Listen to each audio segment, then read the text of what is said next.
Prabhupada. Nice to hear your voice, Mataji. Welcome to the call.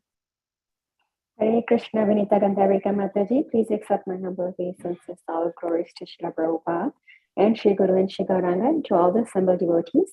This is Megha from Naperville. Hare Krishna. Hare Krishna, Megha Mataji. Dhanavad Pranam. All glories to Srila Prabhupada. Thank you so much, Mataji, for joining every day and chanting so beautifully. Welcome to the call. Hare Krishna Mataji, Danvat Pranam. Please accept my humble obeisances. All glories to Srila Prabhupada and Shri Guru and Gauranga and all the assembled devotees. Yashamati from Chicago.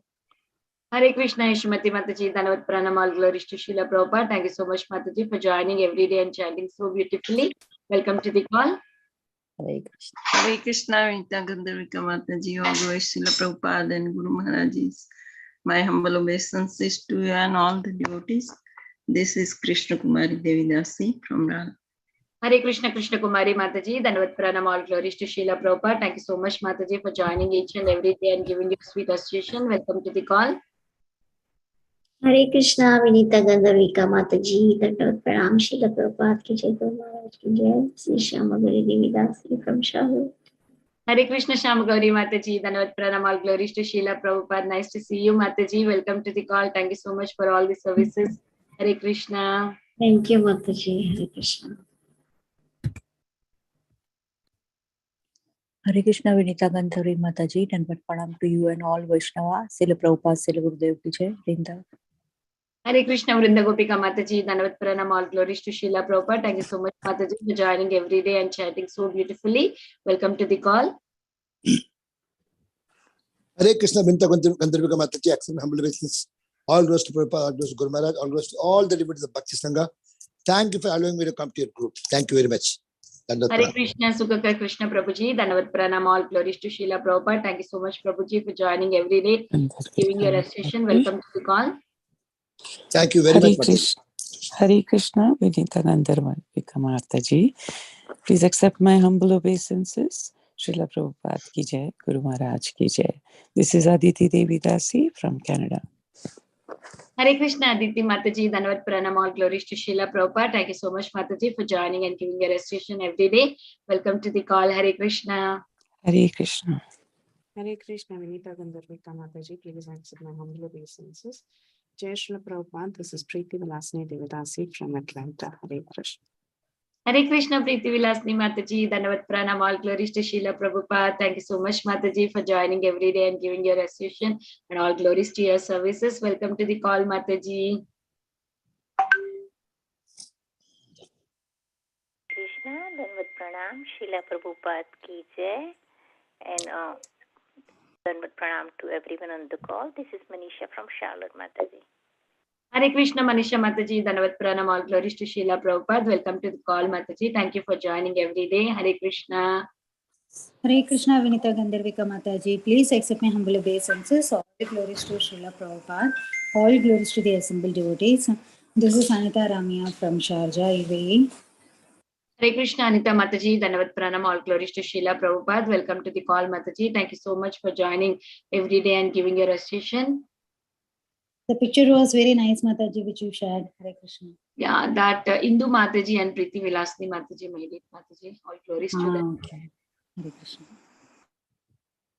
Hare Krishna, Vinita Gandharika Mataji. Dhanavad Pranam. Please accept my humble obeisances. All glories to Srila Prabhupada. All glories to Guru Maharaj. This is Nandapriya Narmada Devidasi from Charlotte, Mataji. Hare Krishna. Hare Krishna, Nandapriya Narmada Mataji. Dhanavad Pranam. All glories to Srila Prabhupada.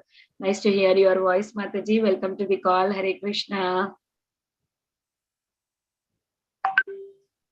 Hare Krishna, Vinita Gandharika Mataji. All glories to Srila Prabhupada and all the devotees on the call. Please accept my humble obeisances. This is Harita from Houston. Hare Krishna. Hare Krishna, Harita Mataji. Dhanavad Pranam. All glories to Srila Prabhupada. Thank you so much, Mataji, for joining every day and giving your sweet association. Welcome to the call. Hare Krishna, Vinita Gandharika Mataji. Dhanavad Pranam, Srila Prabhupada ki Jai, Guru Maharaj ki Jai. Preeti Dasi from Charlotte. Hare Krishna. Hare Krishna, Preeti Mataji. Dhanavad Pranam. All glories to Srila Prabhupada. Welcome to the call, Mataji. I missed your voice first. You always give your attendance first, Mataji, in Bhakti Sangha. I missed your voice. Hare Bol. Hare Bol. My internet problem, so I joined late. Welcome to the call, Mataji. Hare Krishna. So I see Prabhuji already on the call. We'll start the recording. Hare Krishna, everyone. Welcome to Bhakti Sangha Japa conference call. Today we are very fortunate to have His Grace Balaram Shakti Prabhuji to enlighten us on the topic of Srimad Bhagavatam 6th canto, 3rd chapter, 17th verse. Hare Krishna, Prabhuji. Please accept my humble obeisances. All glories to Srila Prabhupada. Thank you so much, Prabhu, for joining and giving your valuable time and association this morning and enlightening us on the topic of Srimad Bhagavatam. Please take over the call, Prabhu. Hare Krishna. Hare Krishna Mataji, thank you all very much for giving me this opportunity to share today's Bhagavatam verse. So we will start. Namo Vishnu Padaya Krishna Preshtaya Bhutale Srimate Bhakti Vedanta Swaminate Namine Namaste Saraswati Deve Gauravani Pracharine Nirvishesha Shunyavadi Paschatya Deshatarine Jai Shri Krishna Chaitanya Prabhu Nityananda Shri Advaita Gadadhara Shivasadi Gaura Bhakta Vrinda Hare Krishna Krishna Krishna Hare Hare Rama Rama Rama Hare Hare. Hare Krishna. So thank you all very much for joining today's session. So we will continue our discussion from the 6th canto, 3rd chapter, where Yamaraj is going to instruct the Yamadutas. He has already started instructing the Yamadutas. So this will be the conclusive chapter of Ajamil's section. So, okay. So we will chant the verse, read the translation and quote, and then see what we can learn from today's class, from today's verse. Okay. So we'll read the verse and the translation. Tasyatmatantrasya hareradishituhu parasya mayadipater mahatmanah prayena duta iha vai manoharas charanti tadrupa gunasvabhavaah. So, okay. So here, translation. The Supreme Personality of Godhead is self-sufficient and fully independent. He is the master of everyone and everything, including the illusory energy. He has his form, qualities, and features, and similarly, his order carriers, the Vaishnavas, who are very beautiful, possess bodily features, transcendental qualities, and a transcendent nature almost like his. They always wander within this world with full independence. So this is Yamaraj when being questioned by the Yamadutas about who these people went, who exactly is the Lord. So Yamaraj is answering that question. This is one of the verses that he speaks. Srila Prabhupada's purport.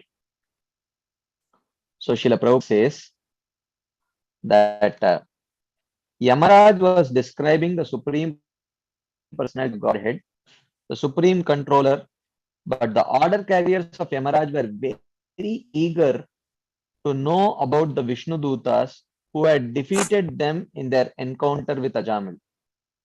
Yamaraj therefore stated that the Vishnu Dutas resembled the Supreme Personality of Godhead in their bodily features, transcendental qualities, and nature. In other words, the Vishnu Dutas or Vaishnavas are almost as qualified as the Supreme Lord. Yamaraj informed the Vishnu Dutas that the Vishnu Dutas are no less powerful than Lord Vishnu. Since Vishnu is above Yamaraj, the Vishnu Dutas are above the Yamadutas. Persons protected by the Vishnu Dutas therefore cannot be touched by the Yamadutas. So this is the purport by Srila Prabhupada. So just 1 second.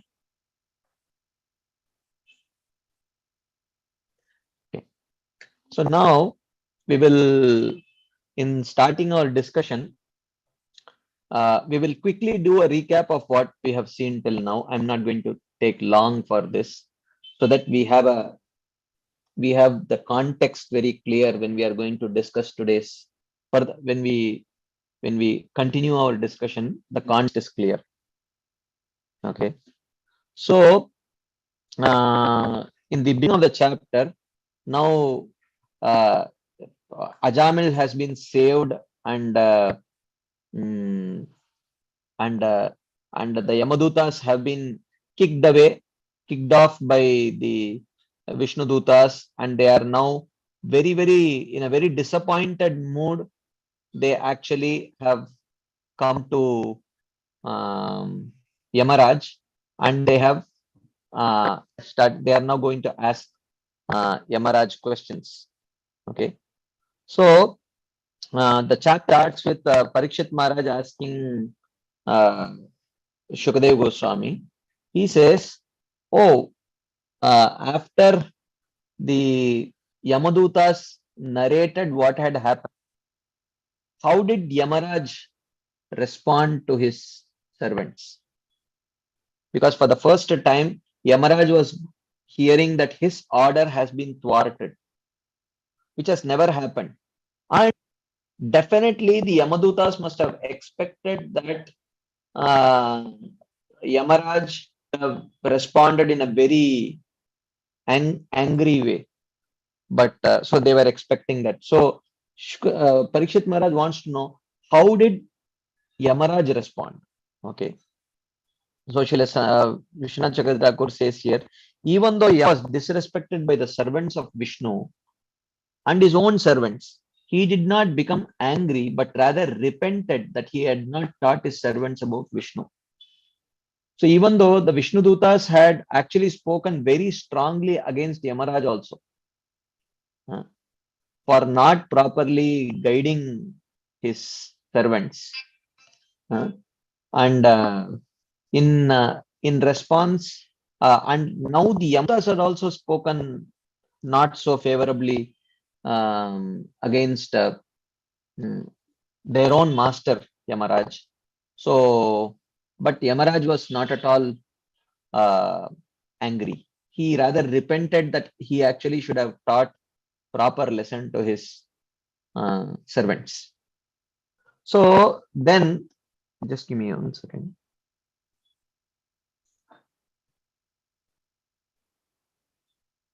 So then he said that Yamasya devasya na dandabangah kutaschanarshe shrutapurva asid yetan mune vrishchati loka samshayam nahi twadanya iti me vinish. He says, there has never been a time before, as far as I know, that the punishment of Yama was avoided. Therefore, how could this happen? I have full faith that only you can answer this question. So can you please answer this question? So Shukadev Goswami responds. He says that after their efforts were thwarted, the Yamadutas informed Yama about what had happened. And so the Yamadutas said, so basically the Yamadutas asked Yamaraj, Kati santi iha shastaro jiva lokasya vai prabho Traividyam kurvata karma phalavivyakti hetavaha. So they say, oh my dear master, oh Prabhu, Kati jiva lokasya shastaraha iha santi. In this world, how many controllers of jivas are there? How many controllers are there? Phala abhivyakti hetavaha, who are responsible for giving the fruits of their actions. How many such controllers are there? We thought you are the only controller. So tell us how many controllers are there. So because, and here Srila Sanatana Goswami says, sorry, Srila Vishwanath Chakravarti says that they were actually challenging Yamaraj. The Yamadutas were challenging Yamaraj because they were feeling very, very instead. So they say that so they were thinking, though we defeat all others in the world, we have suffered defeat from the 4 persons with 4 arms. No one has escaped our Yamapash, but for the first time, 4 people have defeated us. So now we want to punish, and then we will bring Ajamil to hell. And they were thinking, if we cannot do so, we are just servants of a firefly. They were thinking, if we cannot bring Ajamil back, and if these four-armed people have defeated us, then Yamaraj is not a fit master to serve for us. They were like that. He is just like a firefly. So they thought that after this we can no longer serve Yamaraj. They were thinking like this. So they were thinking, how many controllers are there? So if Yamaraj would say, oh, there are many controllers, then they say that if you have many controllers, there is a problem, because if there are two controllers, two people who decide, punishment should be given or reward be given. If one of them decide punishment should be given, if another decide reward should be given, then who will give? Okay. So if there is no acceptance, like in our case, if you say they are also controllers, we are also controllers, we say Ajamil should be punished, they say Ajamil should not be punished. So if there are two controllers, so then who will bestow the reward, who will bestow the punishment? So if there is no common acceptance of what should be bestowed upon that person, then till clarity comes, nothing may be bestowed upon that person. He may deserve a reward, will not get the reward. He may deserve punishment, he will not get the punishment. So there will be problem in actually administering justice, right? And if both of them think he should be punished, what if both of them end up punishing that person? Then he will get double punishment. This is only if there are two controllers. If there are 100 controllers, and if all 100 of them think that he should be punished, and they don't have cross communication between each other, then he will get punished 100 times for one mistake that he did. So therefore there is a problem. You never told about this. Are there multiple controllers? And then if you say, oh, there are multiple controllers, but not parallel controllers, I am one control and there is a controller above me. If you say like that, then your being the control is just like Yata Mandalavartinam. Your controllership is only provincial. You say punish, but if the above you say don't punish, then you don't have any power about it. Power about it. So your controllership is in reality no controllership only. So atastvam eko bhutanam sheshwaranam adishwarah shasta dandadaro nrinam shubha shubha vivechanah. So we are sure that you are the one controller and of all living beings, including the devatas. So you alone decide the happiness and distress of all human beings. But that's how we thought. But for the first time, the punishment that you have ordained has been thwarted by these four persons.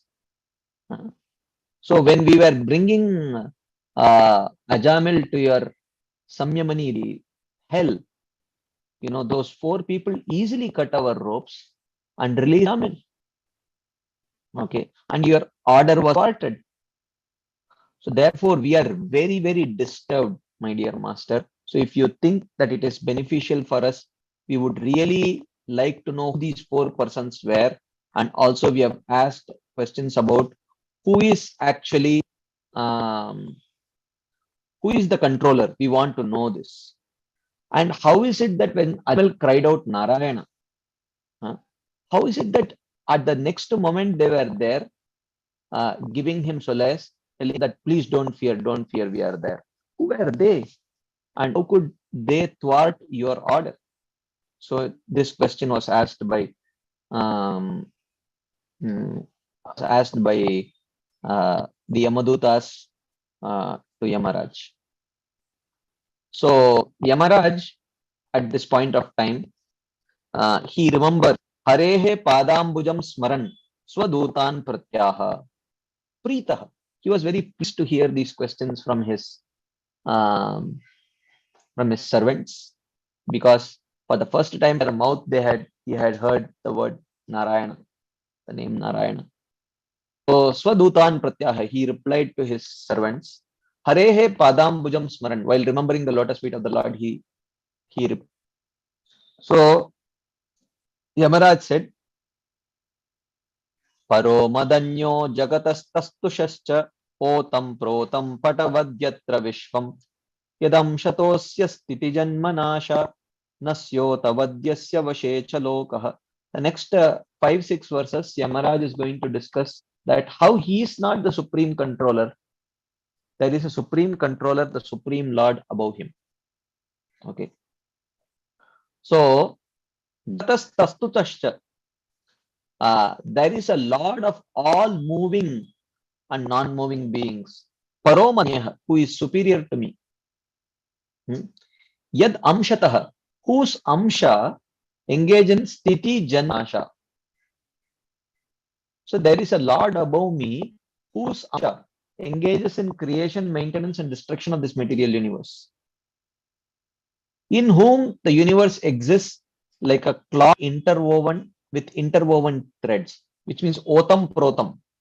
Patavad otam protam.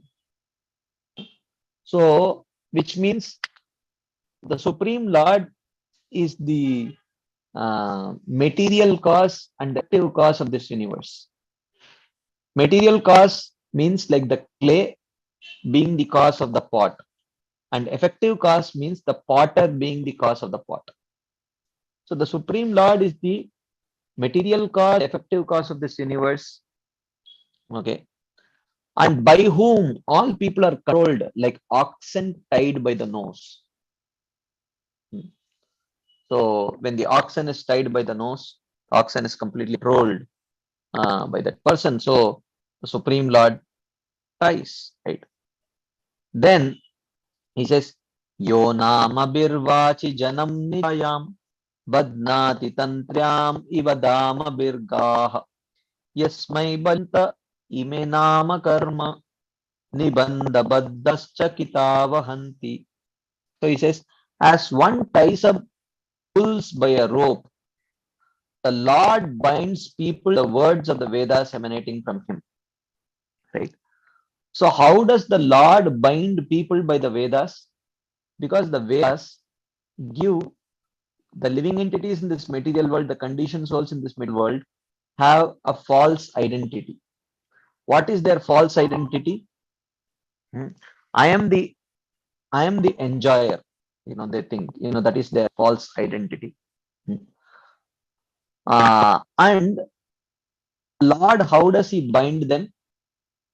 Through the words of the Vedas, which say, okay, you are the enjoyer, but you are the enjoyer as a mana. You are the enjoyer as a Kshatriya. You are the enjoyer as a Vaishya. You are the enjoyer as a Shudra. You are the enjoyer as a Brahmachari, Grihastha, Vanaprastha, Sannyasi, like that. So, while the conditioned soul, he has a false ego, but he has a very fuzzy false ego. Okay. He has a very fuzzy false ego, by which you cannot bind that living entity in one sense. I am the enjoyer means he can do it. So the scriptures say, yes, you are the enjoyer, but you are, but you have a particular designation. You are the enjoyer as a Brahmana, which means you can enjoy as a Brahmana, provided you also perform the duties of a Brahmana, the prescribed duties of a Brahmana, the occupational duties of a Brahmana, and by that what happens? Slowly the heart becomes cleansed of the false ego. That, I am the enjoyer, mood goes away. I am the enjoyer as a Brahmana, that also gets wiped away.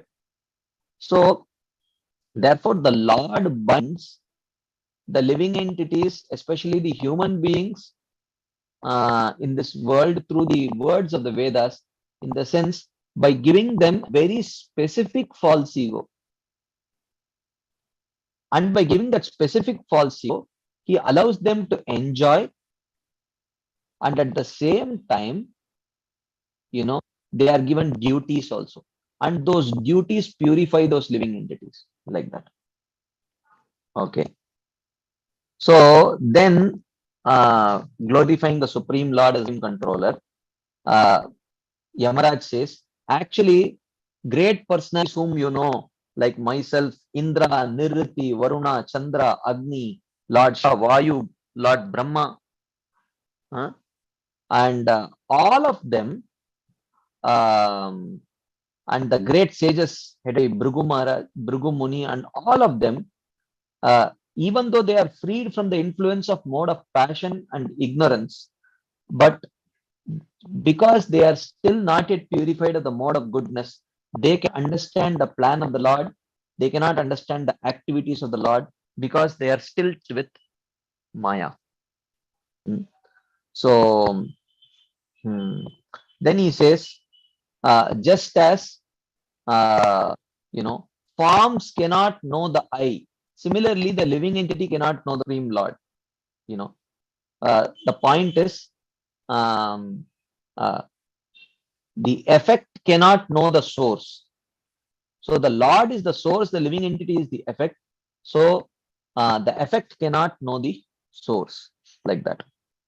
So in this way, he says that the living entity cannot understand the Supreme Lord, his senses, mind, words, thoughts, etc. Finally, in the 17th verse, after talking about the Supreme Lord, he talks about his servants. These very attractive servants of the independent Supreme Lord, they move about, who possess nature, qualities, and forms similar to the Supreme Lord. They move about in the material world.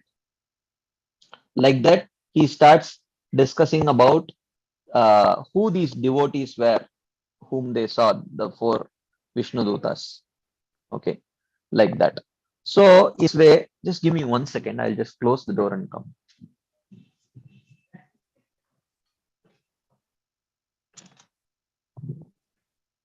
So that's what he says here, that so in this way he describes about the Supreme Lord, that I am not superior, I am not the ultimate controller, the Supreme Lord is the ultimate controller.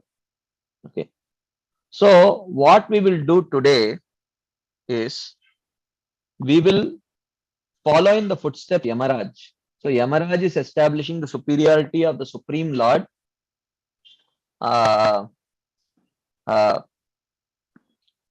above him and all the demigods. So following in his footsteps, we will try to establish the superiority of Krishna above all the other avatars. So today, I mean, of course, it is not possible to do an exhaustive job on this. We are going to do a very small exercise, not that small.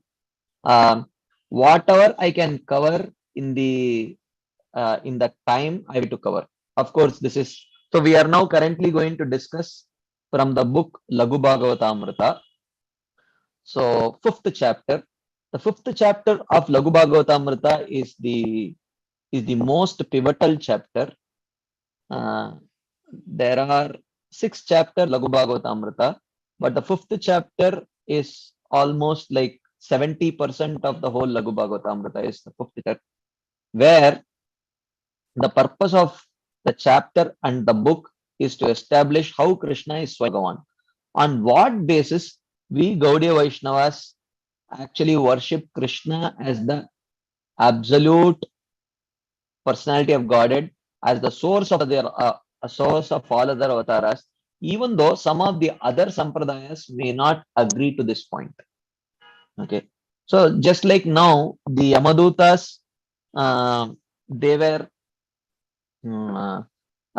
were thinking that Yamaraj is the ultimate authority, at least when it comes to deciding who should be punished and who should not be punished.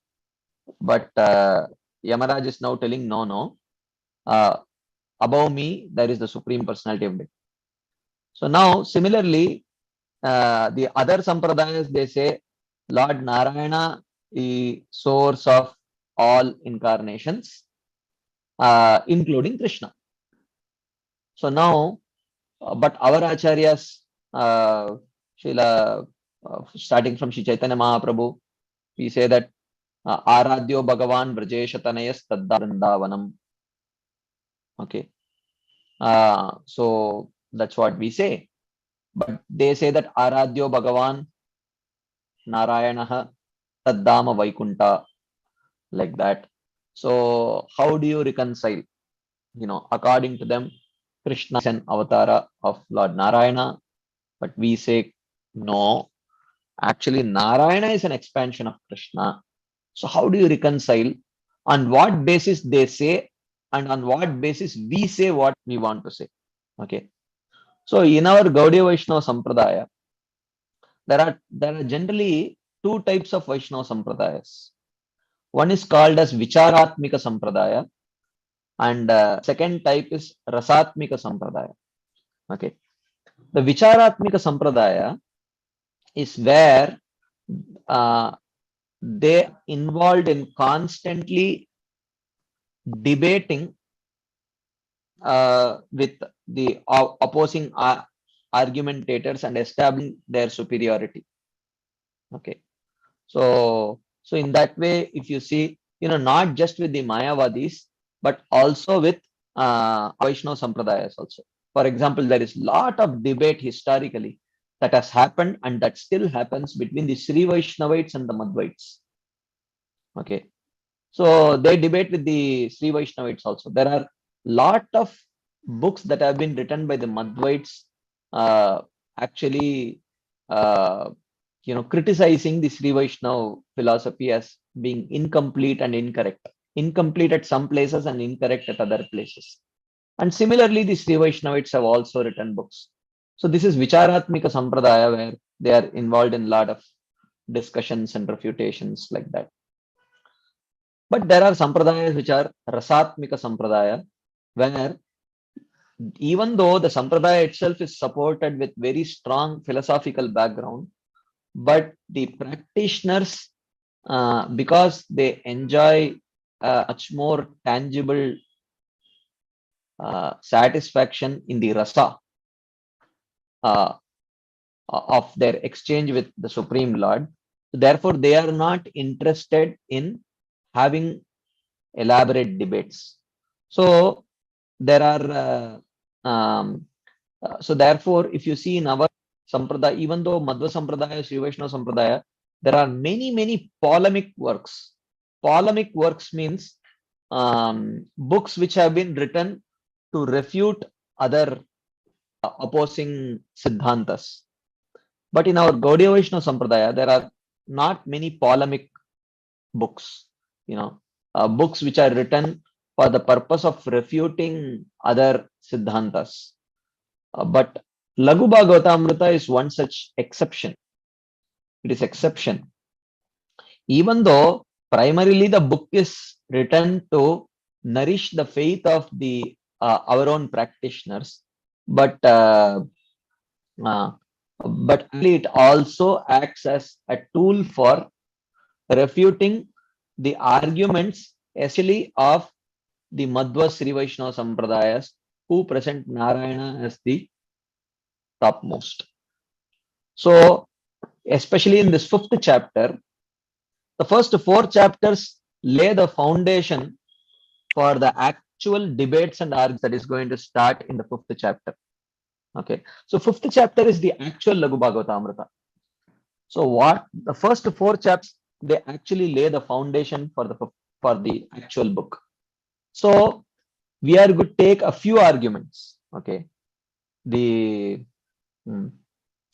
whole chapter is about 900 slides. Okay, in what we were discussing. I'm not going to go and discuss 900 slides, but how systematically, I just want to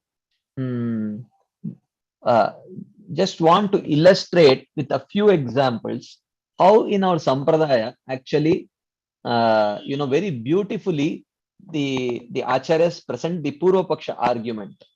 Because when heard that the other Sampradayas say that Narayana is the source of Krishna.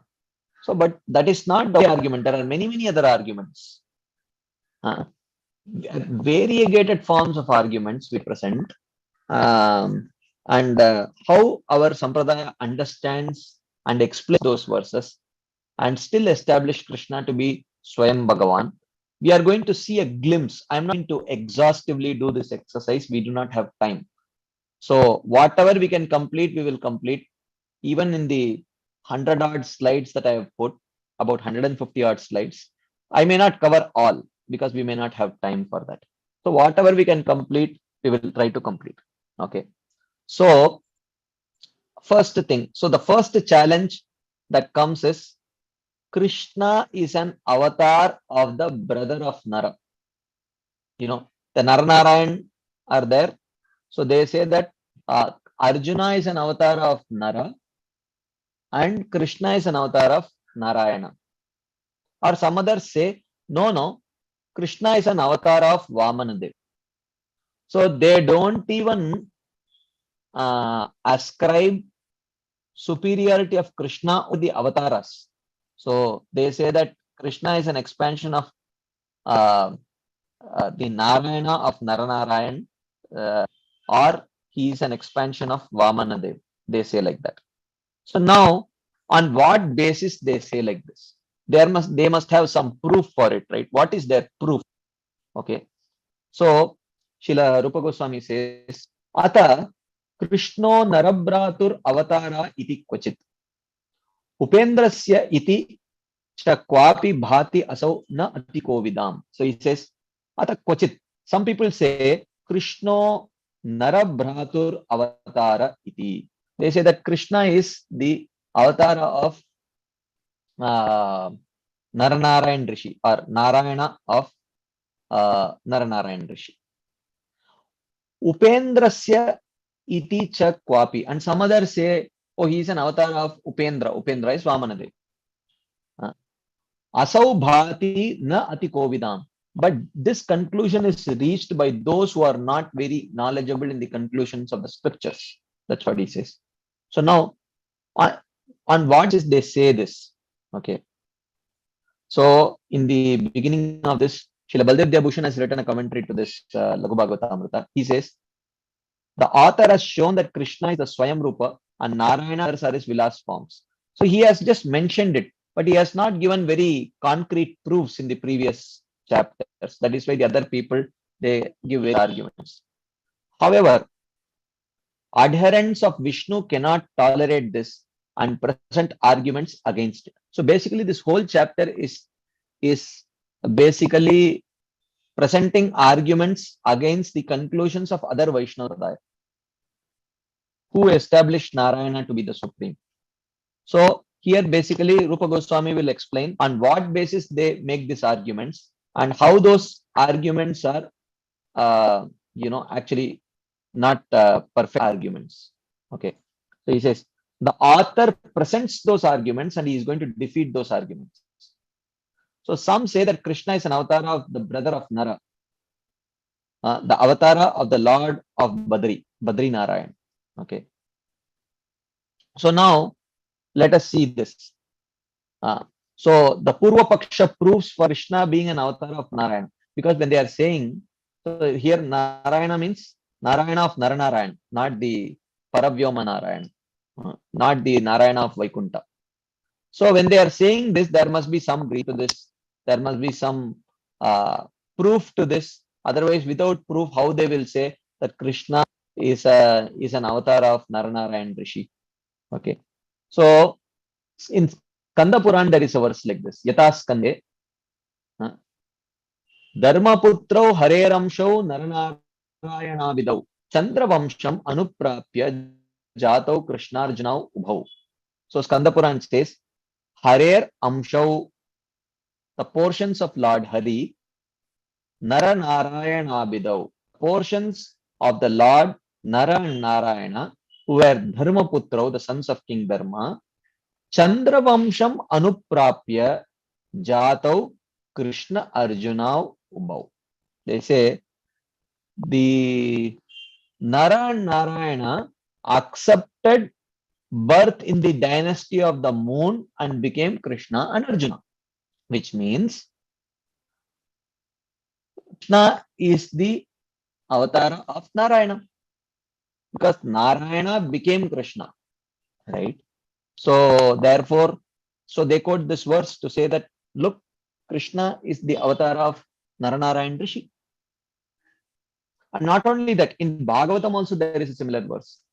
The fourth canto, it says, Tav imau vai bhagavato harer amshav ihagatau bharav vyayaya cha bhuvah krishnau yadu kurudvahau. So he says, Tav imau vai, that Naranarayan Rishi, Bhagavato harer amshav, who is a partial expansion of Shirodaka Sai Vishnu, Iha Agatau, has now appeared on earth Yadu Kurudvahau, in the Yadu and the Kuru dynasty, as Krishnau. Krishnau means two Krishnas. Krishna is also Krishna, and Arjuna is also sometimes called as Krishna. Krishnau Astri Gandivam Chapam Suhrit Krishna Stato Vipat, as Bhishma Dev tells Yudhishthir Maharaj. So there in that verse, actually Arjuna is also addressed as Krishna. Okay, so Arjuna is addressed as Krishna. Draupadi is Krishna, and Krishna is Krishna, right? So he says that so the fourth canto verse says, Naranarayan Rishi appeared in the dynasties of Yadu and Kuru as Krishna and Arjuna to reduce the burden of this world. So these are two sample proofs that are given by Srila Rupa Goswami to say what is the basis of their argument. There is a basis of this argument, and this is the basis. They quote this verse from the Skanda Puran, they quote this verse from Srimad Bhagavatam. And what is the proof for their telling that Krishna is an avatar of Vamana Dev? Okay, there is a verse from the Harivamsha Puran. Okay, so Harivamsha Puran says that in Harivamsha Puran, Indra speaks. Shakra Vachane. Shakra is Indra. So Indra says, Aindram Vaishnavam Asyaiva Mune Bhagam Aham Dadau. Yaviyamsam Aham Premna Krishnam Pashyami Narada. So this verse is spoken in the context of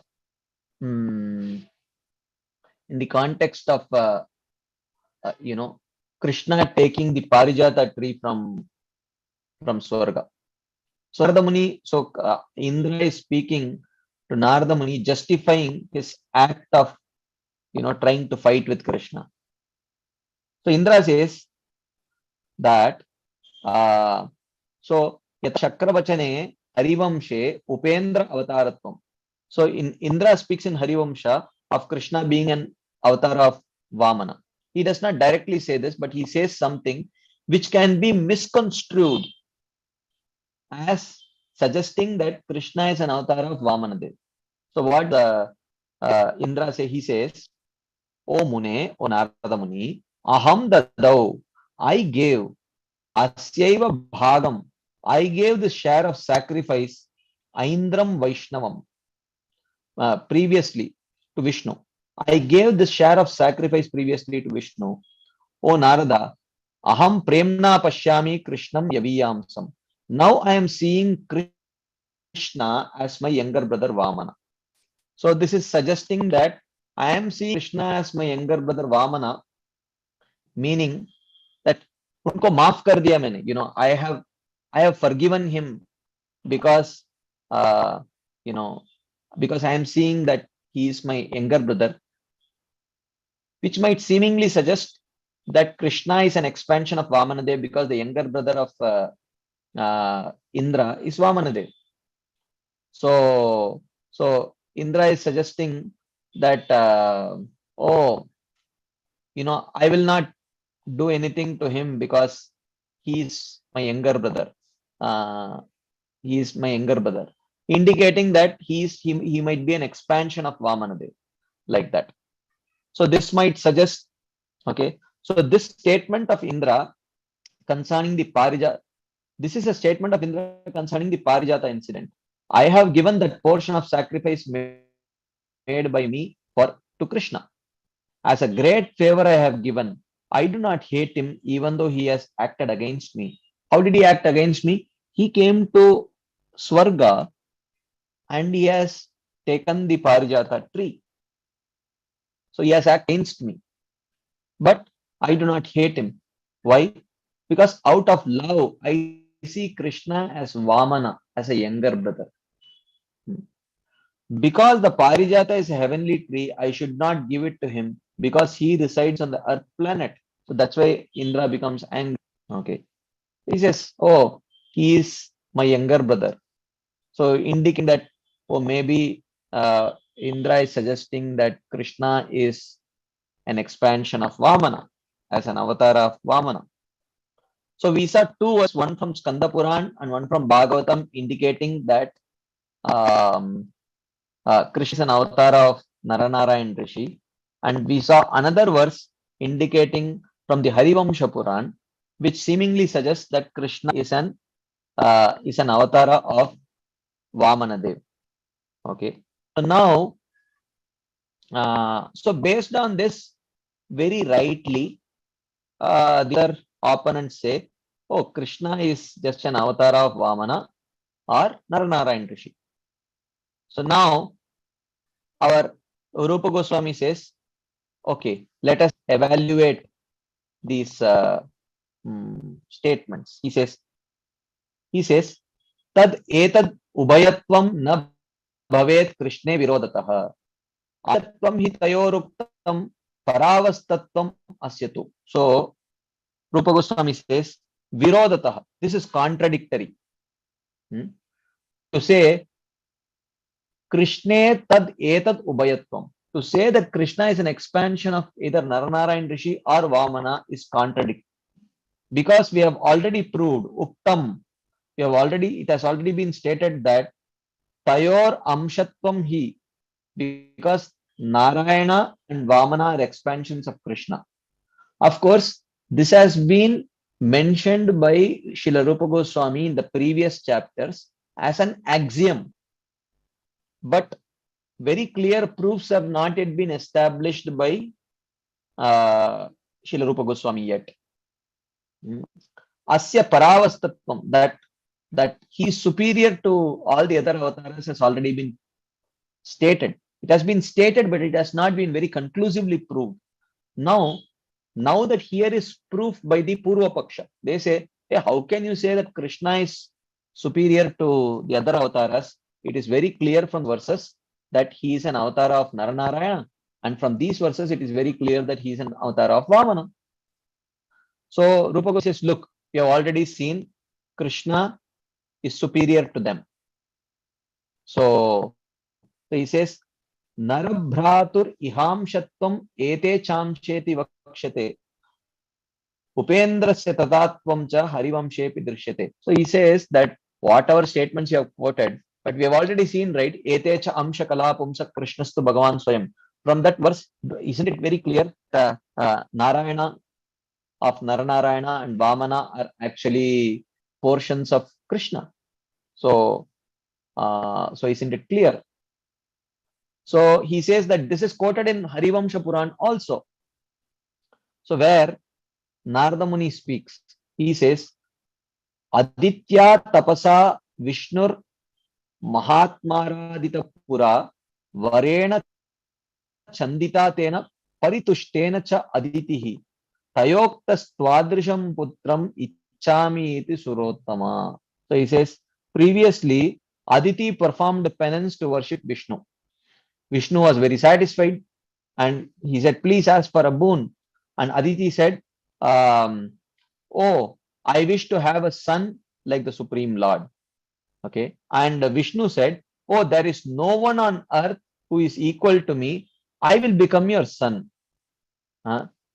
Aham eva kalu te putraha bhavishyami amshena. He says, I will become your son as an amsha, which means my amsha will become your son. And that is Vamana. Okay, that is Vamana. So therefore, the statement that Narada, so he says that, so Narada, so the verse that Indra is a, that Krishna is a expansion or an avatar of Vamana from Harivamsha Puran. Indra speaking to Narada. And in that same Harivamsha Puran, Narada speaks this verse, which very clearly states where Vishnu says that, or Krishna says, I will become your son Vamana, indicating that my Amsha will become your son Vamana, which indicates that that actually it is not true that Krishna is an of Vamana, but it should be the other way around. He says the statement of Narada being stronger than the previous statement of Indra defeats the truth of the previous statement that Krishna is an expansion of Vamana. So he says between the statements of Krishna, between the statements of Narada Muni and Indra, Indra says, Indra's statement seemingly suggests that Krishna is an avatar of Vamana, and Narada Muni indicates that no, it is the other way around. So he says, Srila Rupa Goswami says, of the two statements, Narada Muni's statement is more powerful than Indra's statement. Why? We are going to see that. Okay. So he says, Ata Krishna Paravastha Bhavo Agre Vakshate Sputam. Paravastascha Sampurna Avastha Shastre Prakirtitah. Tasmad Amshatvam Eva Asya Viruddham Sputam Ikshate. So he says, the supreme position of Krishna will be explained later. His Paravastha nature. Paravastha means of all the avatars, he is superior. That is the meaning of Paravastha. Okay. So that supreme position and perfect position is glorified in the scriptures. Thus, because Krishna is Paravastha, it is clearly seen that Krishna being an Amsha of Narayana or Vamana is contradictory. So he is going to establish the Paravastha nature of Krishna little later. So one argument that Srila Rupa Goswami is telling that, look, just wait for a while. I will establish the Paravastha nature of Krishna in a short while. After that, it will be very clear that Krishna cannot be an Amsha of Vamana, Naranarayan Rishi, because Vamana and Naranarayan are ordinary Leela avatars, whereas Krishna is Paravastha avatara. You know, he is Paravastha, he is supermost. So a Paravastha form cannot be an Amsha of an ordinary avatar. So Vamana and Naranarayana are ordinary avatars, whereas Krishna is Paravastha. And how he is Paravastha, I am going to establish it little later. Just wait. That's what here. That is the argument Srila Rupa Goswami is doing. Okay. So now, take hai, if you say like this, we can agree, but there is a problem. If the conclusions are so clear, then how would you explain the statement establishing Krishna to be an expansion of Narayana and Vamana? Still, we have quoted one verse from Skanda Puran, one verse from Bhagavatam, establishing Krishna to be an Amsha of Naranarayan, and one verse from Harivamsha Puran where Indra says, okay, you may that Narada Muni's word is superior to Indra's word, but still, why is Indra speaking like this? Why is Bhagavatam speaking like this? So why is Skanda Puran speaking like this? How would you explain? You have to give reasonable explanation, right? Because this is clearly contradictory.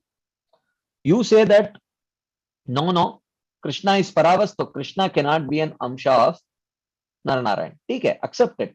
Then how would you explain these verses? Because these verses clearly say that that Narayana is the that Krishna is the avatar of Narayana. Krishna is the avatar of Vamana. How would you explain this? So he says, Arthagati Antaram Tesham Vachananam Cha Drishyate. So he says, Arthagati Antaram, the alternative sense, Tesham Vachananam, of these statements, Cha Drishyate. He says, look, you quoted the verse you gave an explanation.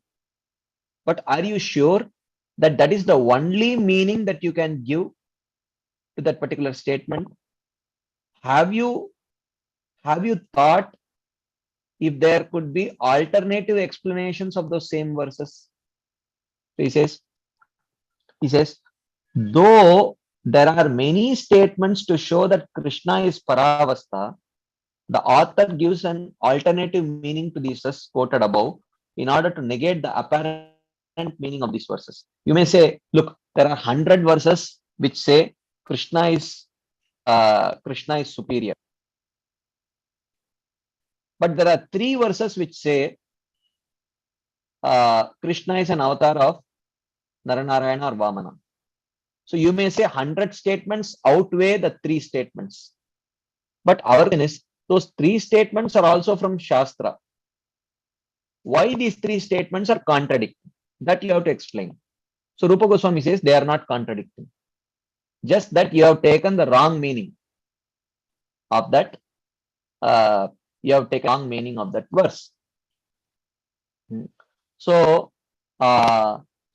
now what was the first purva-paksha argument? He says that the first was that second verse, which was from Skanda Puran, which said, portions of the Lord Nara and Narayana, the sons of King Dharma, accepted birth in the dynasty of the moon and became Krishna and Arjuna. Right?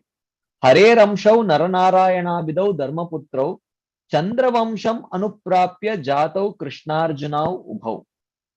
So Nara and Narayana accepted birth in the Chandravamsha and became Krishna and Arjuna. Very clear. So therefore, this verse very clearly says that Krishna is an expansion of Narayana Rishi. So refuting this, he says there is an alternate explanation for this. He says, Naranarayano prapyeti atma satkritya tau swayam Krishnarjunau Chandravamsham Anuprakatam Gatau. So he says, on the first statement, there is this explanatory verse, Karika. Krishna Arjunau Naranarayanau Prapyeti Atma Satkritya. Atma Kritya means to merge.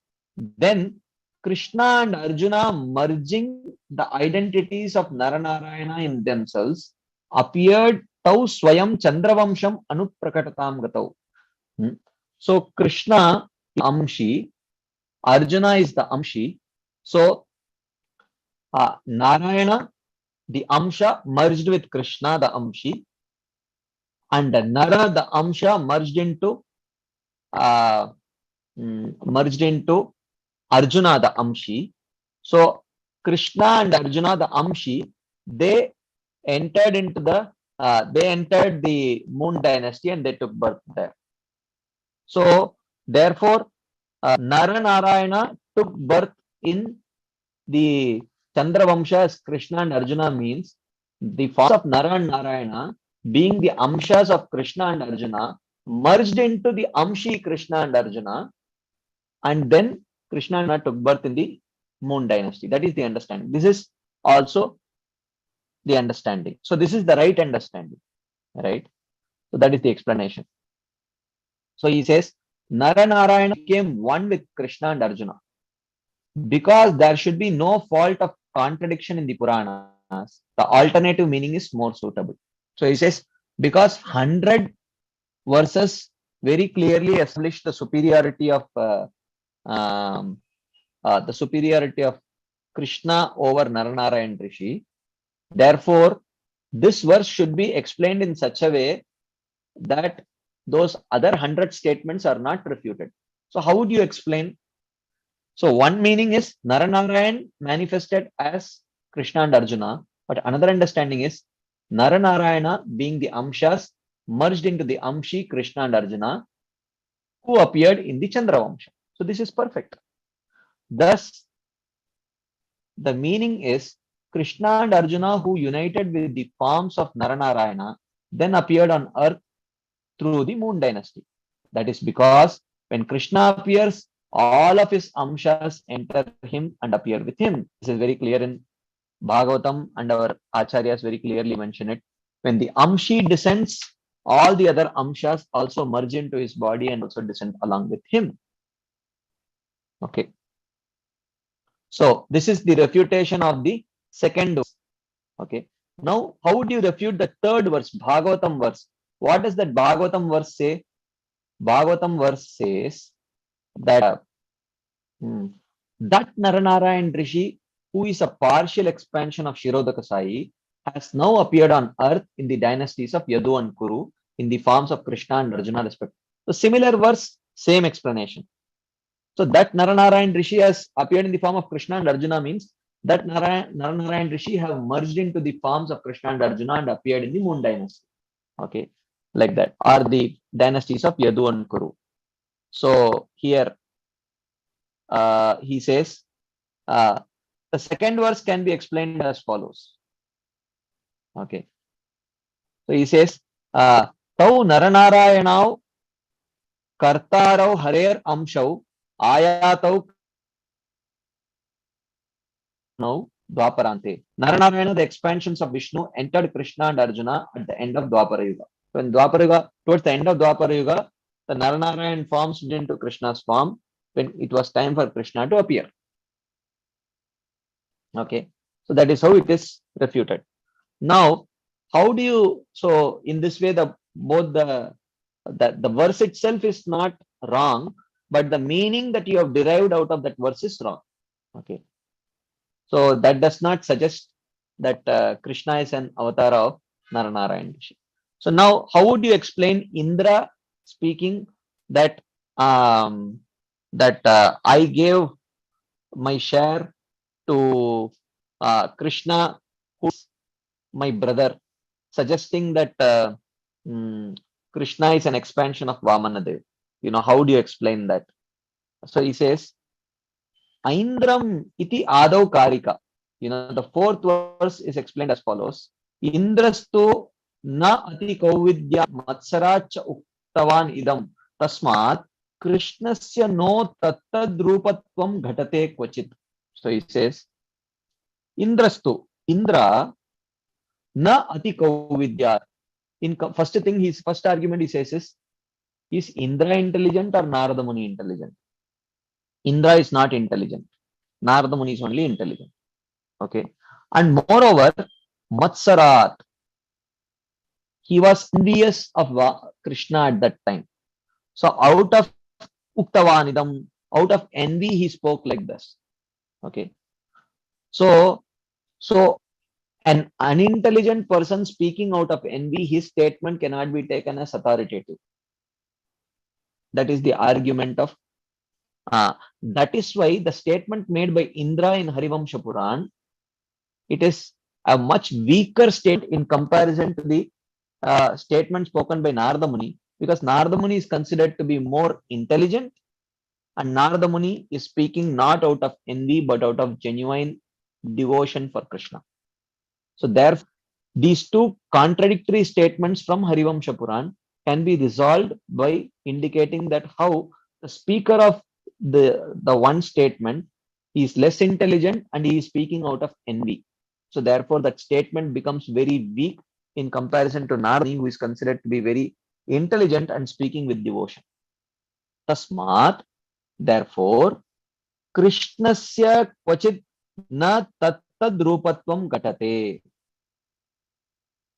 Therefore, Krishna never takes the position of being an avatar of these forms. Krishna never becomes the avatar of these forms. Never. So, here he says, Srila Baldev Devbhushan writes, the Kenupanishad says that Indra, Agni and Vayu know about Brahman. So, why was Indra ignorant in this case? So, they say that Indra knows, the Shastras say that Indra knows who is the Supreme Lord. Why in this case he is speaking like without knowledge? So he says, his knowledge became covered for the purpose of the Lord's pastimes. He became envious of Krishna's superior position. So his knowledge became covered to aid the pastimes of the Supreme Lord.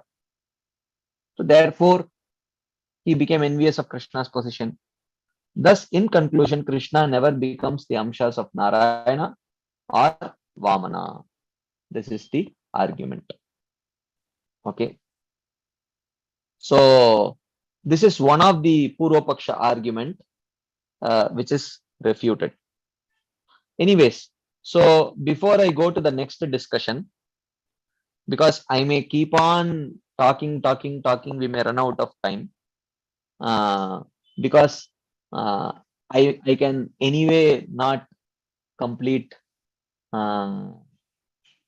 discussing this whole thing. So what I would do is I would pause now to see if there are any quick discussion points, comments, questions, anything anyone would like to share as add. And subsequently, if after that, I will again continue the next argument. How Krishna, okay, you have established Krishna to be superior to Naranarayana and Vamana. That is okay. But Krishna may not be superior to the other Paravastha forms. Paravastha forms means of the avatars, there are three who are said to be Paravastha: Narasimha, Rama, and Krishna. So these Paravastha forms are said to be superior to the ordinary. They are said to be, superior to the ordinary Leela avatars. Okay. So the Paravasthas, they hold a special position. So now the superiority of Krishna to the ordinary avatars has been established. So now the superiority of Krishna to the other two Paravastha forms. How can you say Krishna is superior to Narasimha and Rama also? That has to be established. So before we get into that, we will first take some questions if there are any of this first section. Yes, Mother Gail.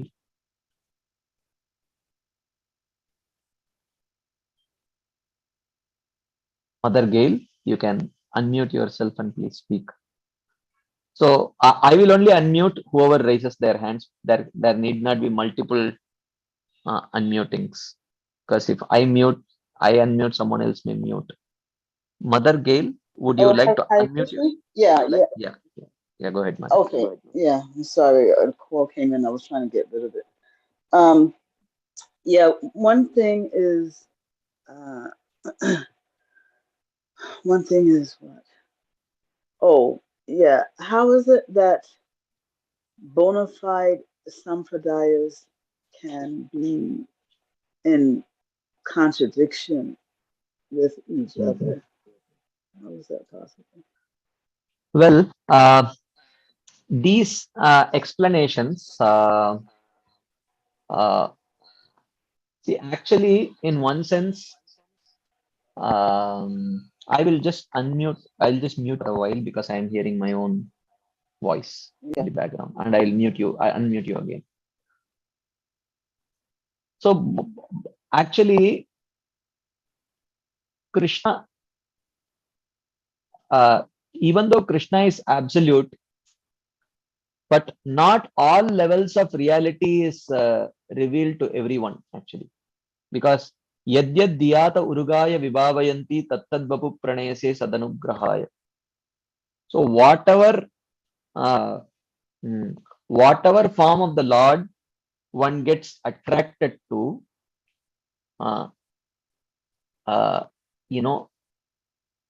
he will have ample reasons to see that form of the Lord as the topmost form. Okay. So those sampradayas who see Lord Narayana, of course, we don't know these arguments which is establishing Krishna to be avatara of ordinary, Leela avataras. I don't know if it is argument of bona fide Vaishnava Sampradaya, but certainly the final argument that Krishna is an avatar of Lord Narayana of the spiritual world, that argument is definitely of bona fide Sampradayas. But such understanding is revealed by Krishna only to them, because they are attracted to the form of Lord Narayana, and they are attracted to the mood of worshipping with awe and reverence. Okay, so therefore, if they very clearly understand that Krishna is superior to them, but at the same time they are attracted to the form of Lord Narayana, there will be a lot of what to say, kind of tension, right? So Krishna, when someone is inclined to worship a demigod, Krishna does not reveal his superiority to the demigod worshipper. He makes the faith of the demigod worshipper stronger in that demigod, because Krishna does not want to force anyone to worship him. So similarly, when someone is attracted to an amsha of Krishna, an expansion of Krishna, Krishna does not reveal his superiority to that person. Then that person will be very much in, like we see in Chaitanya Mahaprabhu's situation, that when he was trying to force, not exactly force, but as a pastime, suggest to the brother of Rup Sanatan, Anupam or Sri Vallabh, to worship Krishna, he could not. Murari Gupta could not, right? So therefore it creates a kind of tension. So naturally Krishna reveals that. So therefore, if you see the Sri Vaishnavas, they are not aware of the existence of Goloka Vrindavan above Vaikuntha only. They are not aware of that. That aspect is not revealed to them. So they see Krishna as an expansion of Narayana, which is not a serious problem, because only if they see that, then they will be able to worship Narayana. So therefore, this is Krishna's mood. So in one sense, this is not a serious deviation, because to worship Krishna, one has to have a very sweet mood, sweet familiar mood to worship Krishna. And if one is not ready to worship Krishna, the form of Krishna, and in the mood of sweetness, then to such people, naturally there will be statements from the Shastras in which the secondary meaning will be revealed to them, like that. Is that relevant, Mother Gail? I'm just thinking that it almost seems that whatever a jiva is inclined to believe, Krishna will reveal that much information or knowledge which will make which will protect his faith. Yeah. Yes. So then how can any sect claim superiority? Exactly. Well, if there is someone who wishes to worship the supermost, okay, so then one has to define what is supermost, right? Because they will have their own definitions, right? So if you define supermost to be sweetest, okay, then Krishna will be revealed to be the supermost, through statements supporting that. So if your definition of supermost is most powerful, commanding all awe and reverence, then according to your definition of supermost, Lord Narayana will be shown to be the supermost, and the scriptural statements supporting that are meanings of scriptural statements which will establish that conclusion will be revealed to you. So ultimately, you should be comfortable worshipping So Srila Bhaktivinoda Thakur in his book, I guess it is either Shri Chaitanya Shikshamrita or Bhakti, in one of these two books, he tells that actually the Supreme Personality of Godhead, he says that he is worshipped in two moods, the mood of awe and reverence and the mood of sweetness. And he says that for worshipping in the mood of sweetness, the form of Krishna is the topmost, and for worshipping in the mood of awe and reverence, the form of Narayana is the topmost. Like that, he says. So it depends on one's mood.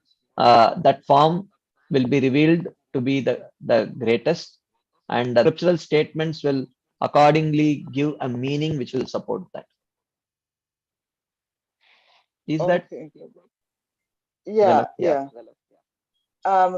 I just have one other question, but it goes all the way back to the beginning of your talk. Okay. Yeah. You want me to go to that slide? Early slide? Yeah, I mean, I don't really look at the slides. I can't look at the slides. Okay, you tell me what is the question, Mantha? Yes, it was about the remember when you were talking about the Vedas, or I guess Krishna in the form of the Vedas control the jivas, and yeah. It was and he makes the jivas as a fuzzy kind of enjoyer in the form of the varnashrams, you know. No, I didn't say that.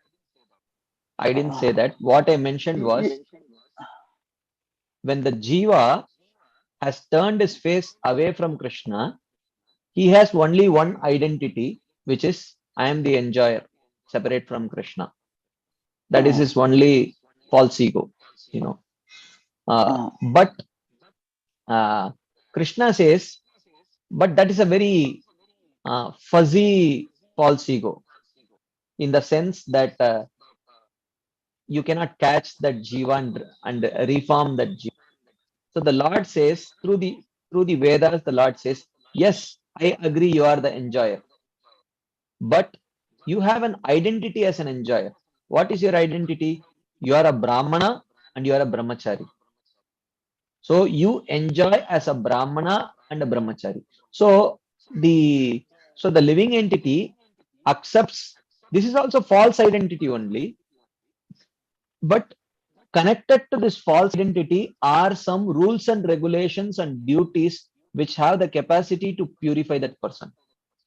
So from a kind of fuzzy false ego, the scriptures give him a very concrete false ego in the form of you are a Brahmana, you are a Brahmachari, like that. So if you are a Brahmana enjoyer and a Brahmachari enjoyer, along with enjoying as a Brahmana and a Brahmachari, you also have duties as a Brahmana and a Brahmachari. So there is responsibility, there is enjoyment. So you enjoy, no problem, but fulfill your responsibility. But connected to those responsibilities in the form of duties is purification of heart. So gradually his enjoying tendency gets purified, and eventually his false ego only dissolves by that. So the scriptures, actually the living entity who has turned his face away from Krishna and come to this material world, he has a very fuzzy false ego, but the scriptures give him a very concrete ego by which he can be reformed. Does it make sense, Madhu?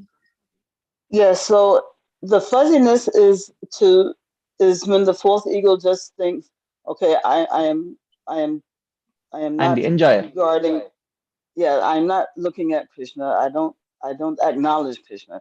That's the fuzziness. Yeah.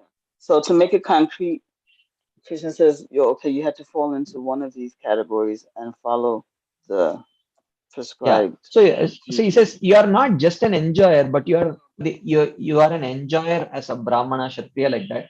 So which means if you say my only identity is as an enjoyer, then what I will do is I will only enjoy.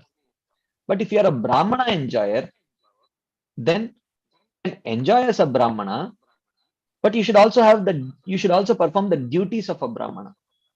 You should also perform the occupational duties of a Brahmana. You should perform the sacrifices of a Brahmana.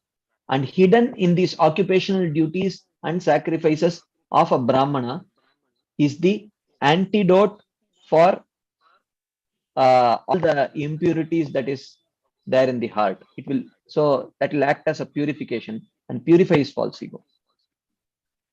So that sounds as though if one were to follow his prescribed duties, then automatically and eventually a person would, at the very least, get liberation from this material world. Yes. So the only reason why that doesn't happen is because eventually people fall away from their prescribed duties, right? Yeah, if they give up their prescribed duties, then they cannot get liberated. I mean, besides getting liberation, if a person were to follow their prescribed duties and do so at least somewhat consistently, would they be able to go back to Godhead or just attain impersonal liberation? Well, it depends on, along with practicing their prescribed duties, how much devotional attitude and devotional activities also they do. So if the devotion is very, very meager, then they will go to the impersonal Brahma. But if the devotional component becomes tangible, then they can go to the spiritual world. Even though it may not be devotion, even if it may be mixed, but mixed with very little of karma, jnana or yoga, but still they can go to Vaikuntha. Of course, they cannot experience prema there, but still they can go to Vaikuntha. Okay, Guru, thank you so much. Hare Krishna. Okay, there are two more hands up. Anuradha Mataji raised her hands first. Go ahead, Mataji. Hi Krishna Prabhuji, Dandavat Pranam. Thank you, Prabhu. Prabhu, I have a very basic question. When you were explaining, you said that Krishna doesn't want to force the love, right? And that is very basic in us. Love cannot be forced. So with that, how do we understand when, like they say, and we have heard it many times that when Krishna gives us what we need and not what we want. So when we see that in devotees' life, so many trouble comes, we hear that Krishna is bringing us close to him. And so how do we reconcile? Did you get my question, Prabhu? I don't know if I got your question, Mataji. Yes. I think I got your question. Yeah. So let me rephrase your question and you can let me know whether I have understood your question right or wrong. Yes. So I said that Krishna does not breach the free will of the devotee, of free will of any entity. So here, but we also say that Krishna does not give you what you want. Krishna does not give a devotee what he wants, but he gives the devotee what he needs. So this seems like a contradiction. On one side, you say Krishna does not force anything upon the jiva, but on the other hand, you are telling that Krishna gives you, he does not give the devotee what he wants, he gives the devotee what he needs. Is that right? Yes, Prabhu. Like one side we are saying in Bhagavad Gita also Krishna says that make your faith strong if you want to worship the demigods. And then for devotees' life, sometimes it gets so miserable. And then to keep the faith going on. You got it, Prabhu. Yeah, please answer that. Yeah. Thank you. So now let me give you an example. If you enroll yourself in a gymnasium, okay, voluntarily, okay, and you hand over yourself to the gym trainer. So, and then you are only paying the gym trainer, but then when the gym trainer puts you into some task, to to build muscles or whatever. So at some point you say, no, I think I'll stop now, I'm tired. The gym trainer says, no, keep running, keep running, keep running. So you see, breaching your free will. So now, on one hand, you have, you say that, I want to lose 10 kilograms in 2 months, do whatever is necessary. You have already told this to the gym trainer. And on top of that, if you keep telling him that, no, I will not run any further, he will say, no, you have to run. So which instruction he should take? Your first instruction that, I wish to lose 10 kilograms in 2 months, or you want to stop running right now. So which of the instruction to the gym trainer takes the higher hierarchy? The first one. So the first one, right? So similarly, when you have told Krishna, I want to surrender unto you, and then when Krishna is making an arrangement to facilitate your surrender to him properly and completely, in between you say, change the plan, Krishna may not change. So that is not breach of free will, because if he keeps changing it, then your original request to Krishna that, Krishna, please make me surrender to you completely and fully, that will be breached. So does it make sense, Mataji? Completely, Prabhu. Thank you so much. I mean, it gets little difficult, very difficult at times. So, but I know, yes, I can understand that. Yeah, perfect. yeah, Yeah. Thank you so much, Prabhu. Dandavat Pranam, Hare Krishna. Hare Krishna. Induleka Mataji.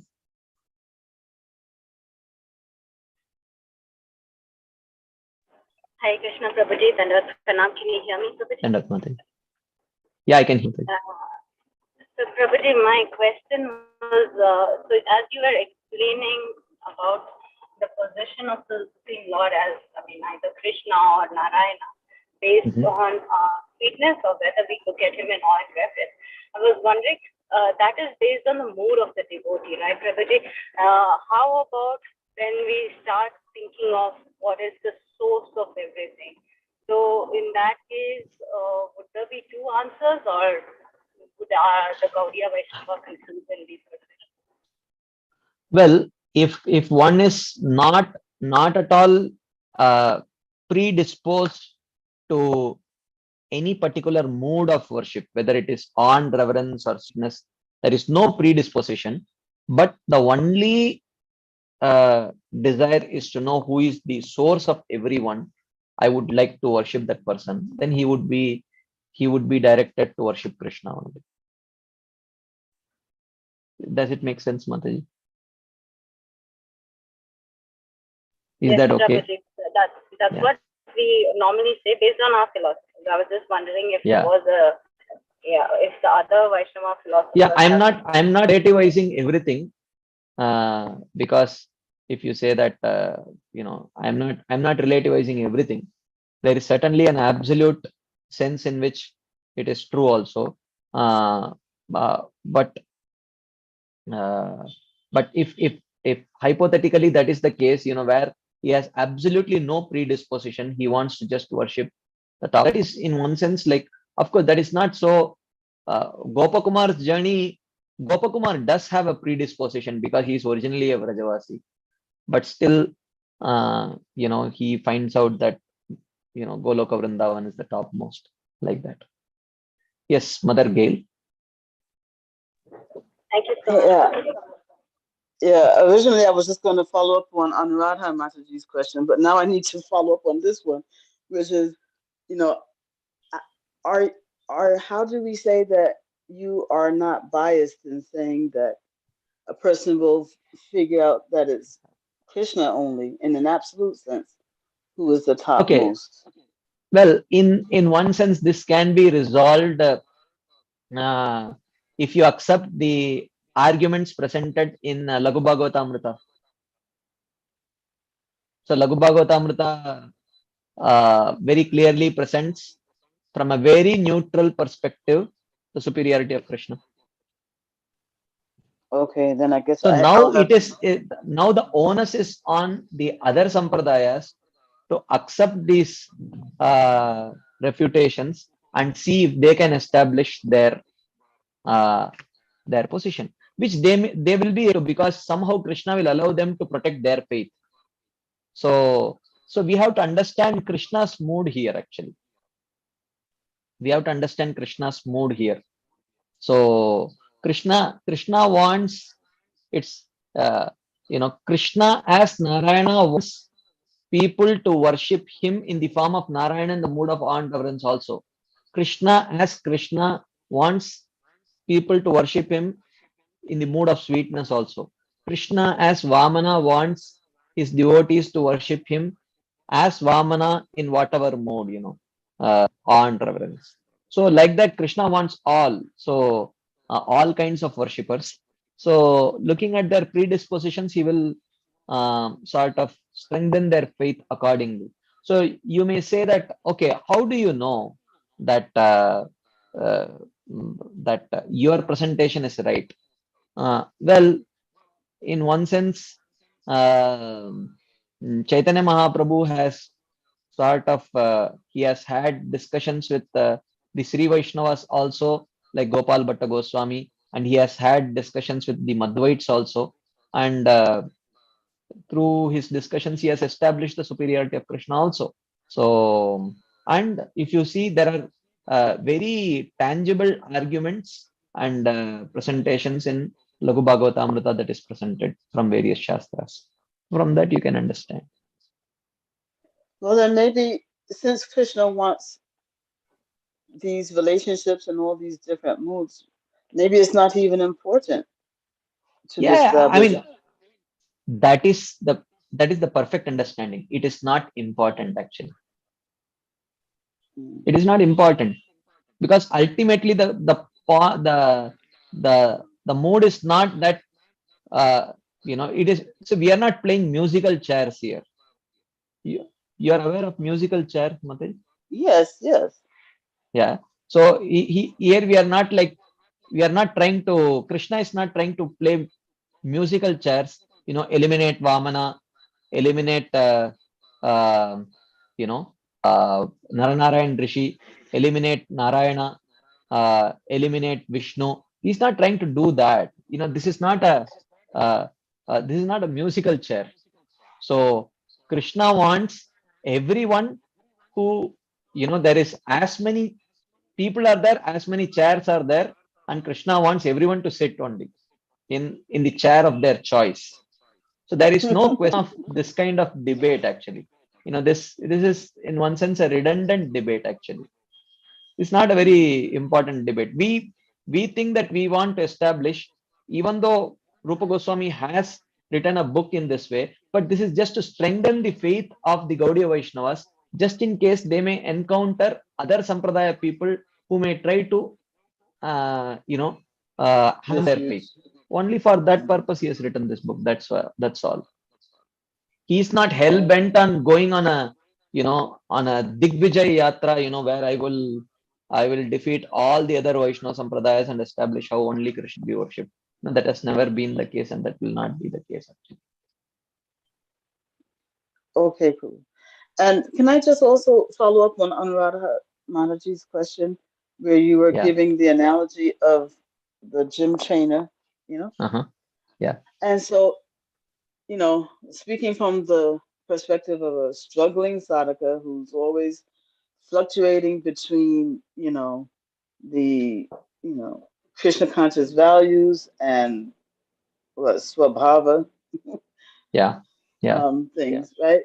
So, okay, I might speak with my mouth that I am, or tell Krishna with my lips that I am wanting to come to the point of full surrender. But then, on the other hand, I am also, falling prey to my material desires, right?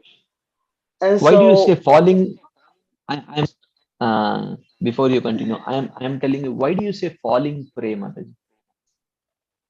Or succumbing, right? Succumbing to. No, that's what. Why do you say succumbing or falling prey?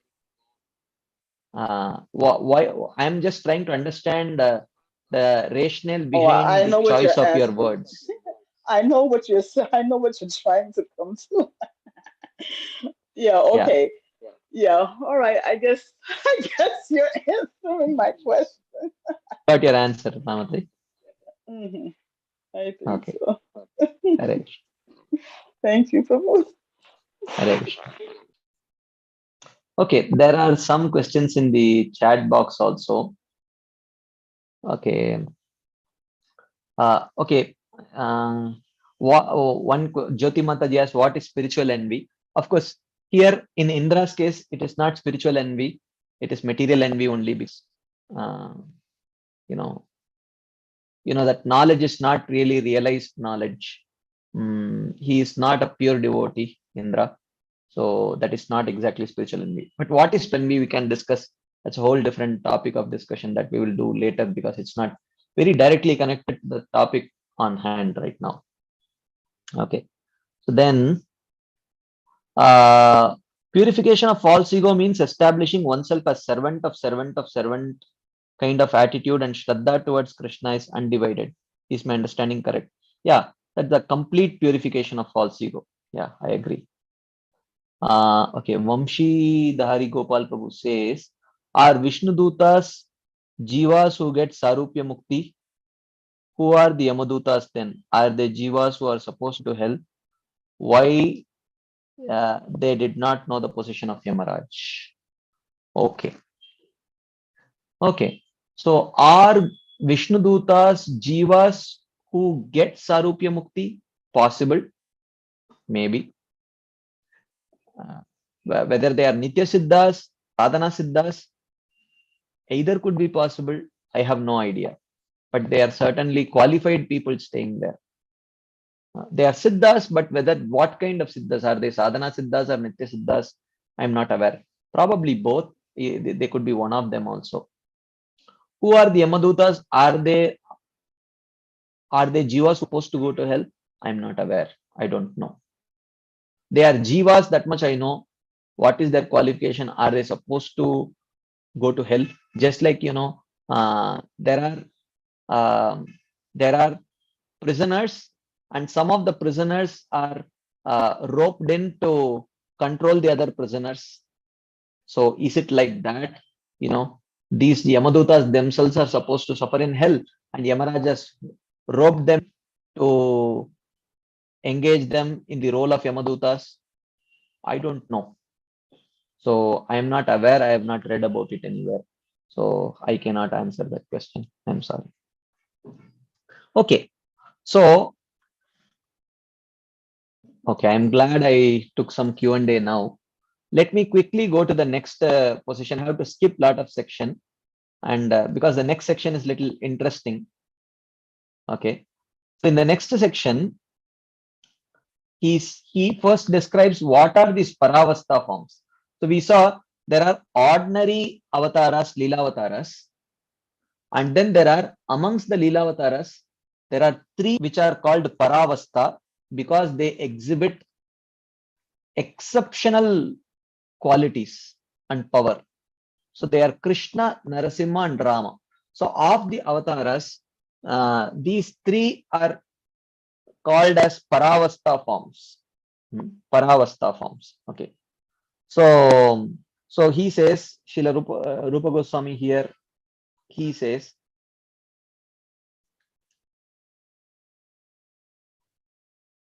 Ata Paravasthaha yata padme Narasimha Rama Krishneshu Shagunyam Paripuritam Paravasthastu te tasya Deepad Utpanna Deepavat. So he says, there are the 6 qualities Paripuritam are fully manifest in Narasimha, Rama, and Krishna. So Aishwarya, the 6 qualities, right? So those 6 qualities there are fully manifest in Narasimha, Rama, and Krishna. So in that sense, they are equal. Paravastha stute, thus they are considered to be Paravastha. Okay. Tasya Deepad Utpanna Deepavat. The relation between the other two, Narasimha and Rama, and Krishna is like lamps lit from the lamp of full 6 powers. As we say, Deepar Shireva Hidashantaram Abhyupetya Deepayate Vivritahetu Samana Dharma. So that Brahma Samhita verse says that, even though when one lamp lights the other lamp, the lamp which is lit or the multiple lamps which are lit from the original lamp, they also shine with the same luminosity. But still, there is one original lamp. That original lamp is Govinda, like that he says. So similarly, he says, even though there are 3 Paravastha forms, Krishna's form is original, and Narsimha and Rama, even though they may exhibit the same power, but it is not, they are not original, like that. So, then he explains this Narasimha, Raghavendra, and Lord Ramachandra and Krishna. So he says that I will skip these sections. So he then establishes Krishna's supremacy over the other forms. So here he says, how is Krishna superior to Rama and Narasimha? He says, so he quotes from Bilomangal Thakur. He's Santu Avatara Bahavaha Pushkaranabhasya Sarvato Badraha Krishnad Anyaha Kova Latasu Api Premado Bhavati. Says that Santu Avatara Bahavaha. There may be many avatars. I'm sorry, just give me a second. This thing crashed.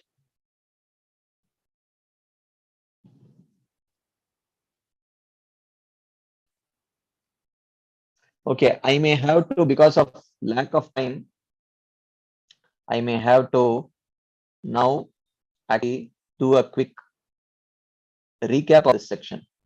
So of this, how Srila Rupa Goswami establishes the superiority of Krishna over Narasimha and Rama.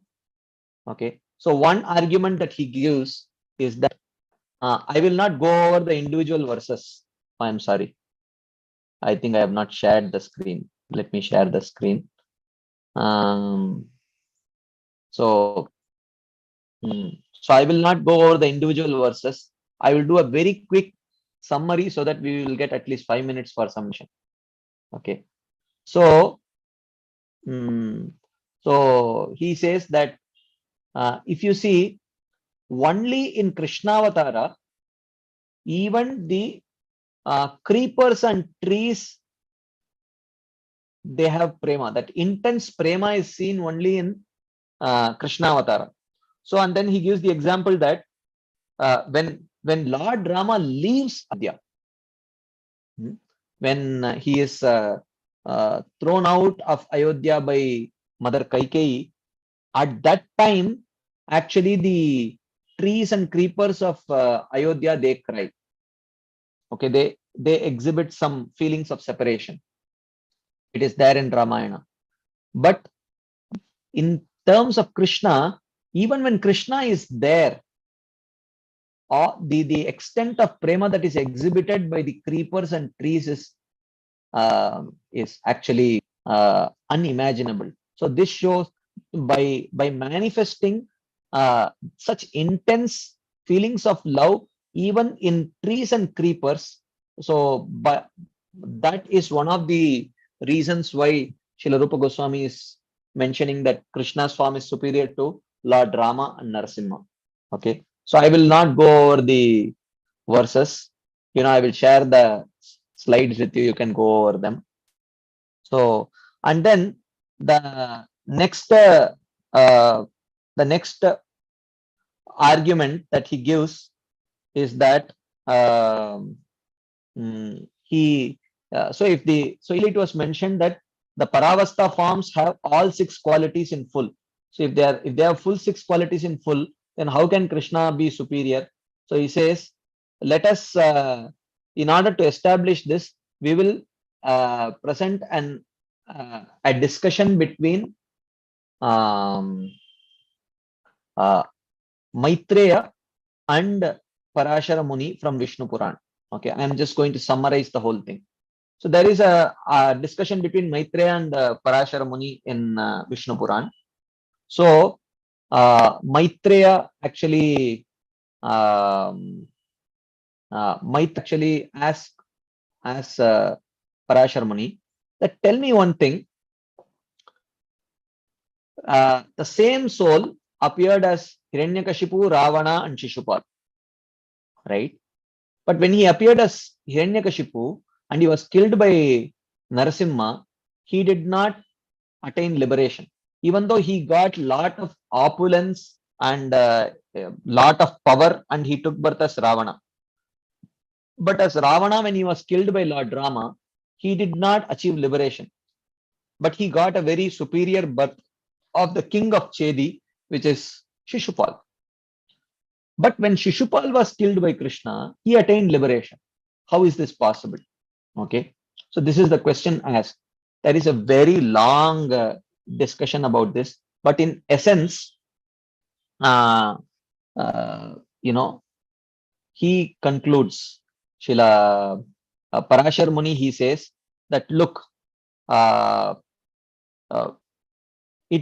one needs a very strong level of absorption in the supreme form of the Lord, with a very clear-cut understanding that this is the supreme personality of Godhead. So when the demon who is killed by any form of the Lord, when he has intense absorption on the form of the Lord and the name of the Lord, then that intense absorption in the form and name is capable of creating the qualification to give liberation. So he says, neither is the form of Lord Rama or Narasimha and nor their names are capable of generating that level of absorption which is capable of giving liberation to demons. Therefore, only when Krishna kills the demons, because Krishna's form is so attractive, the demons who are killed by Krishna cannot think of anything else but the form of Krishna. They get absorbed in the form of Krishna. And the names of Krishna are much more potent than the names of any other forms. Okay. So therefore, when Krishna killed Shishupal, Shishupal attained liberation. So this is mentioned to be Vastu Vishesh, the superiority of the object of meditation, right? So the forms of Narasimha, Rama, what to speak of the other Leela Avataras, they do not have the capacity to generate so much absorption that the demons who are killed by them can achieve liberation. Okay, Srila Rupa Goswami in Bhakti Rasamrita Sindhu, he says of the 60 qualities, one of the quality which is there in all the avatars of the Lord is Hatari Gatidayakatvam. When they kill a demon, the demon gets a better destination than what they deserve. Okay, but only when Krishna kills them, they attain liberation. But when others kill, they may get a better destination, but within the material world only. They will not attain liberation. Because that form, in that form, Krishna does not exhibit full potency.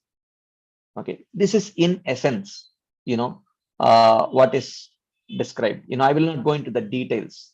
Okay, because you don't have time. I will share the slides with you. Maybe some other day we will go a little bit more into detail into this. Okay, so the form of Krishna, the names of Krishna. Okay, so therefore, here Srila Sanatana Goswami says, so he says that though his utterance of Krishna's name and meditation on his form was done with hatred, he's talking about Shishupal, he became freed of fault, just as being touched by the Lord when he was killed. Okay, like that. So therefore, here he says, Shishupal was liberated by the attractiveness of Krishna because of his fully manifested qualities.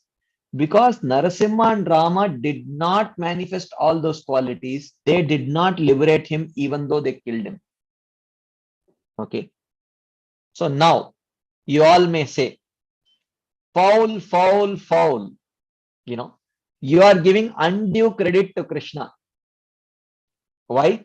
Because Jaya and Vijaya were cursed to be delivered only after 3 demoniac births. Why give the credit to Krishna then?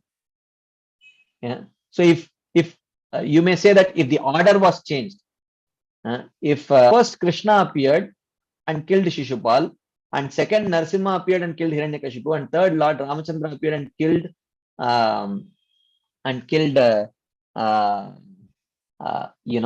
Ravana, then Ravana would have attained liberation.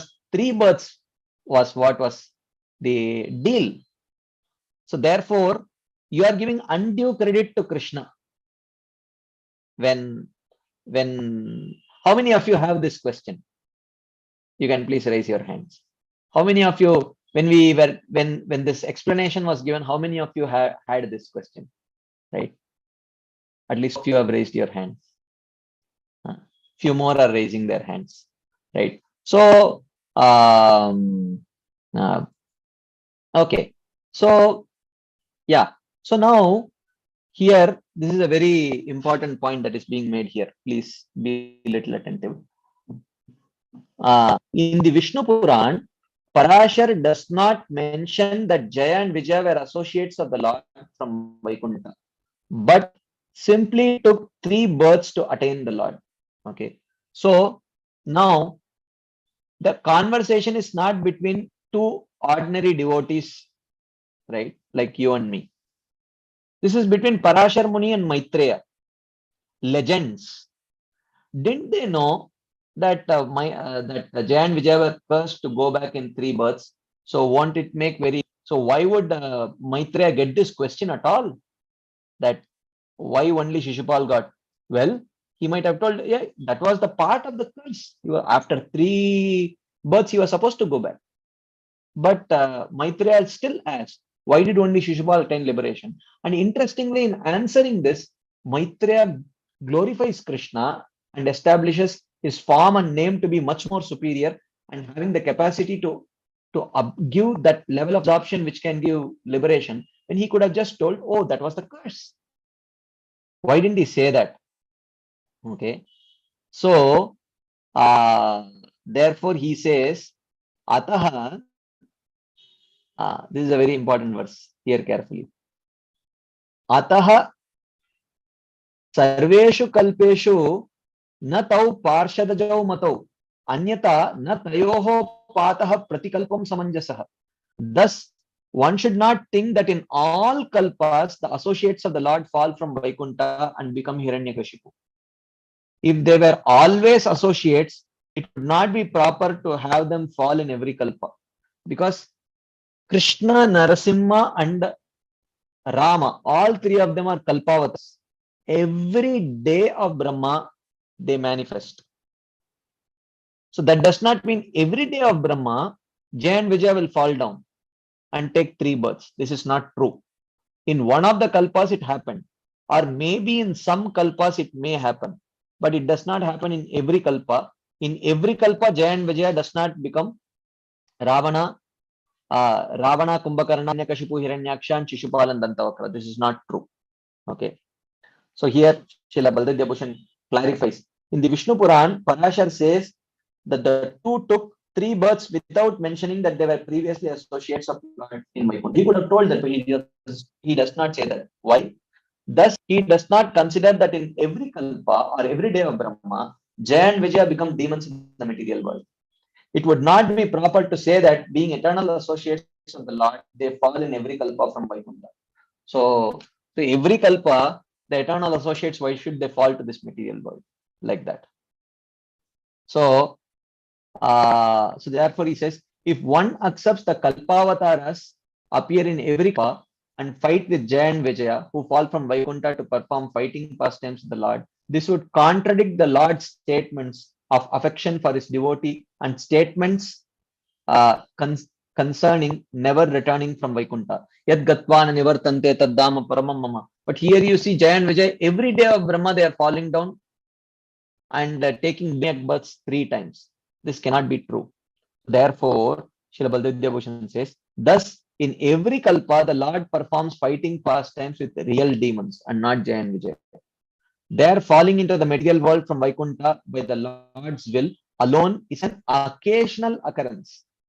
It is just an occasional occurrence and it does not happen on every day of Brahma. Okay.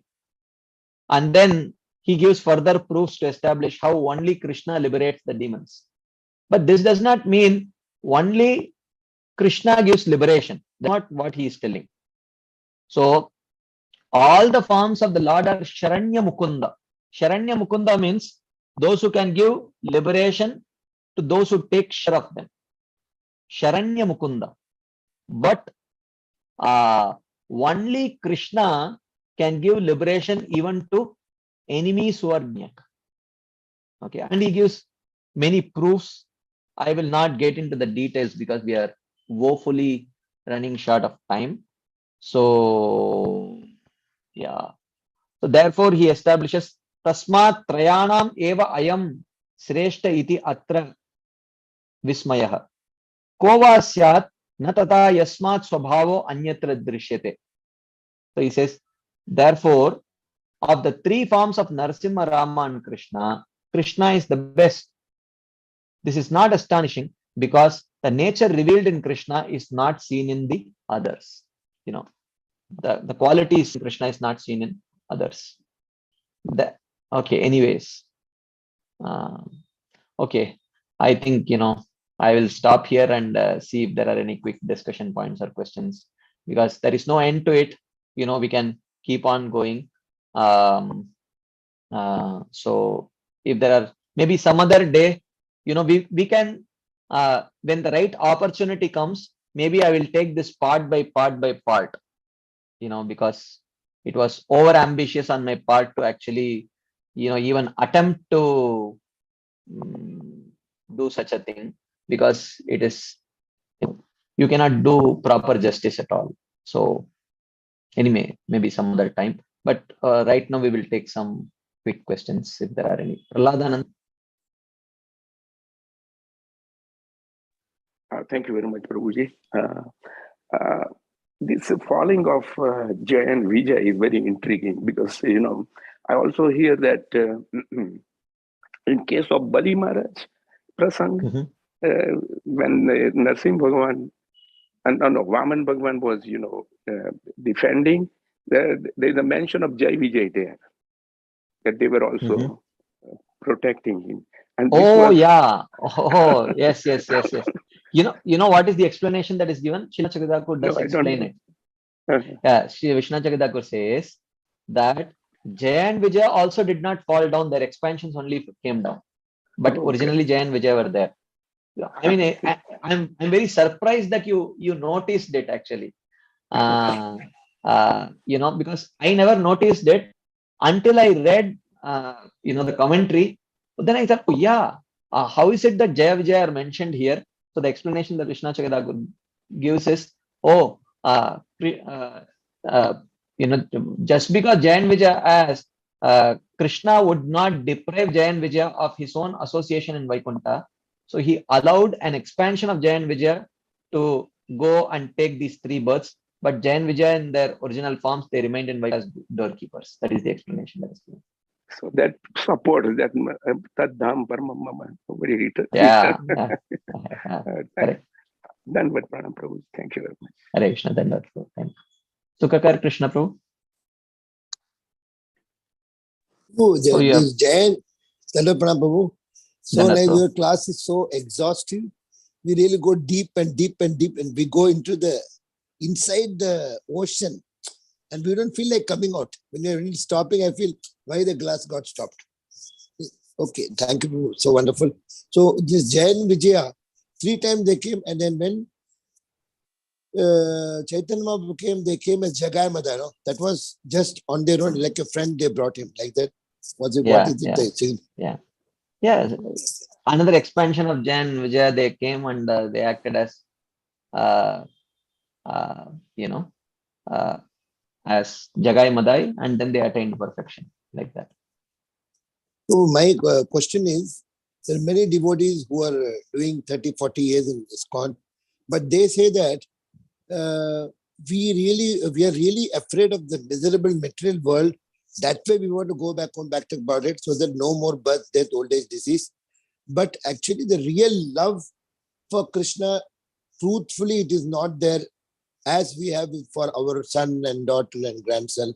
We know that this is the material world. It's only this life, this son, last life, some other sons. But that Krishna is not like a father who has gone to office, a newborn child. From the office, you'll ask 100 times, how is the child? Has he got up? What did he drink? Because that bodily connection.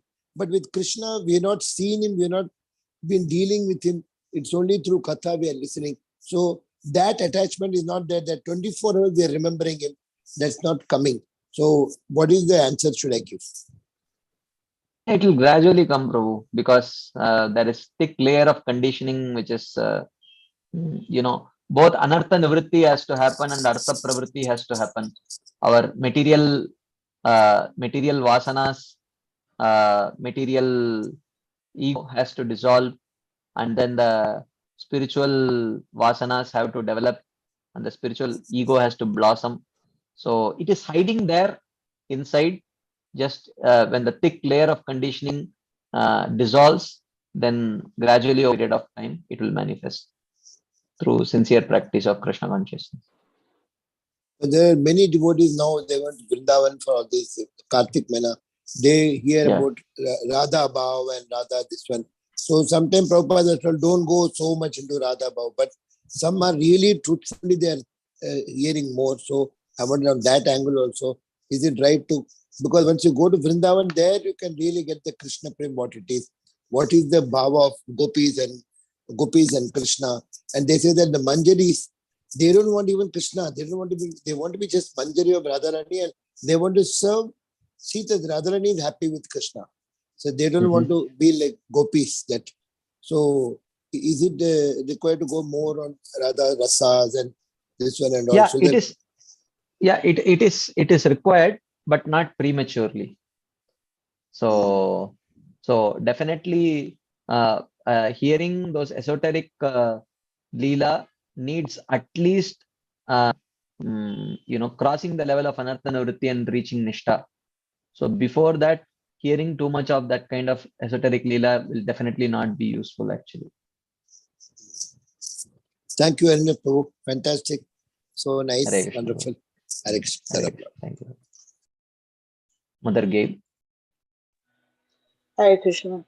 I mean, this last section that you discussed about Jai Nijai, I definitely have to hear the recording. But can you repeat the point you were trying to make by saying that Jai and Vijay, they don't come in every kalpa? Yeah. Every kalpa, Narasimhadev kills Hiranyakashipu, Lord Rama kills Ravana, and Krishna kills Shishupal. But in every kalpa, it is not Jaya and Vijaya who take those the roles of those demons. In most of the kalpas, it is actually demons only. They are not Jaya and Vijaya.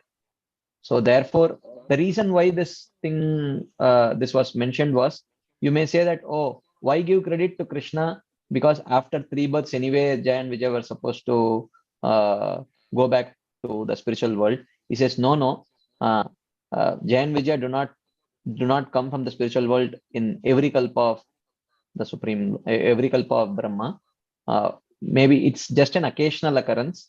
Mostly it is regular demons only. So when they are killed by Krishna, they attain liberation. But when they are killed by any other form, they get a better destination, like that.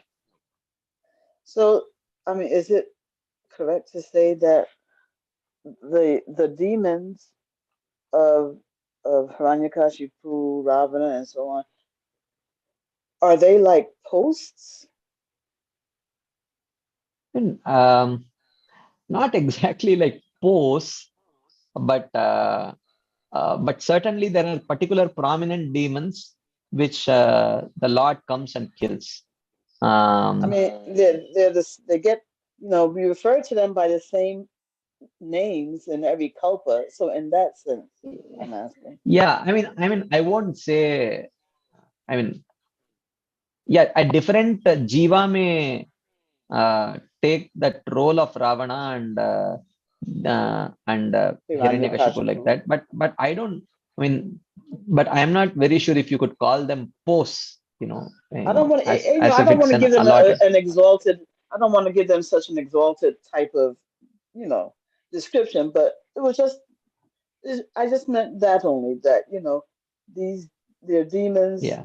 That are actually jivas. Ordinary Yeah. jivas, but Yeah. they're called by the same name. Yeah. Correct. Yeah. And so, oh my God, I had another question, but I forgot it. Okay, I have to skip it. You can, while you remember, we will take another question. Yeah. Okay. Okay. There is another hand up. Bhakti Sangha Hare Krishna. coordinate. Yes. Yes, ma'am. Yeah, this is Preeti Vilas. Yes, ma'am. Yeah, Prabhuji, the question, this is purely for argument's sake, nothing like I am not convinced or something. But my question, I'll try to phrase it as clear as possible. So when we talk about this point that the reason why Jaya Vijaya, when they were Shishupal and Dantavakra, they were liberated purely because of their absorption on the beauty of the Lord. So here we were giving credit to the beauty of Krishna and saying that Krishna surpasses the rest of them in terms of his beauty and his attractive qualities, and therefore the two demons, they were so absorbed because of Krishna's beauty that they got liberated, right? So finally, they attained perfection and they went back. But my question is, why is the focus on Krishna's beauty or Krishna's form rather than the absorption of the demons? Why is the focus on his form? That is the question. Because we see the same thing happening with multiple demons, even just if we hold on to Krishna's beauty itself, right? If we take out the other incarnations from the picture and just focus on Krishna, then we see that some demons were really absorbed. For example, the example given here is Shishupal. And maybe even Aghasura, because Prabhupada writes in the purport that he attained Sarupya, meaning he was so absorbed in that Leela while looking at Krishna that he attained Sarupya. But maybe Kamsa and so many others, though Krishna's form is so beautiful, still their absorption as such was not so intense. So they really did not attain a personal liberation, right? So why is the focus on Krishna's beauty rather than the demon's absorption? That is the question. So how can we argue like this? Because there is no basis. Because there could be someone else. I mean, no basis is a very, sorry, Prabhu, for saying that. But so there could be someone who's a demon who's very absorbed in Rama's beauty. And just because he's absorbed, he's getting liberated. So, well, yeah. Okay, I understood your question, Mataji. This is a very hypothetical question. Unless you present any proof for this, actually, that some demon got absorbed in the beauty of Lord Ram and actually attained liberation. There is, Srila Rupa Goswami says, there is no proof for that.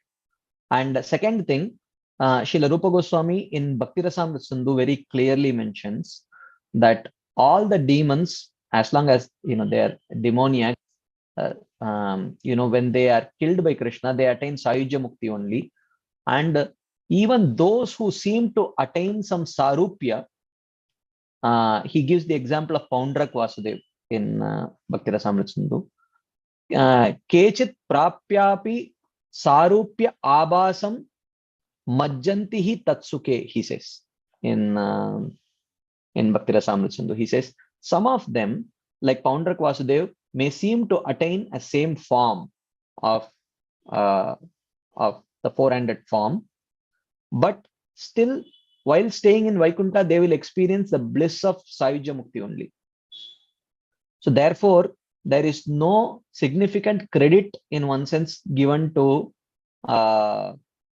someone who may have attained the Sarupya, but our Rupa Goswami says, no, that is not Sarupya. That is Sarupya Abhas.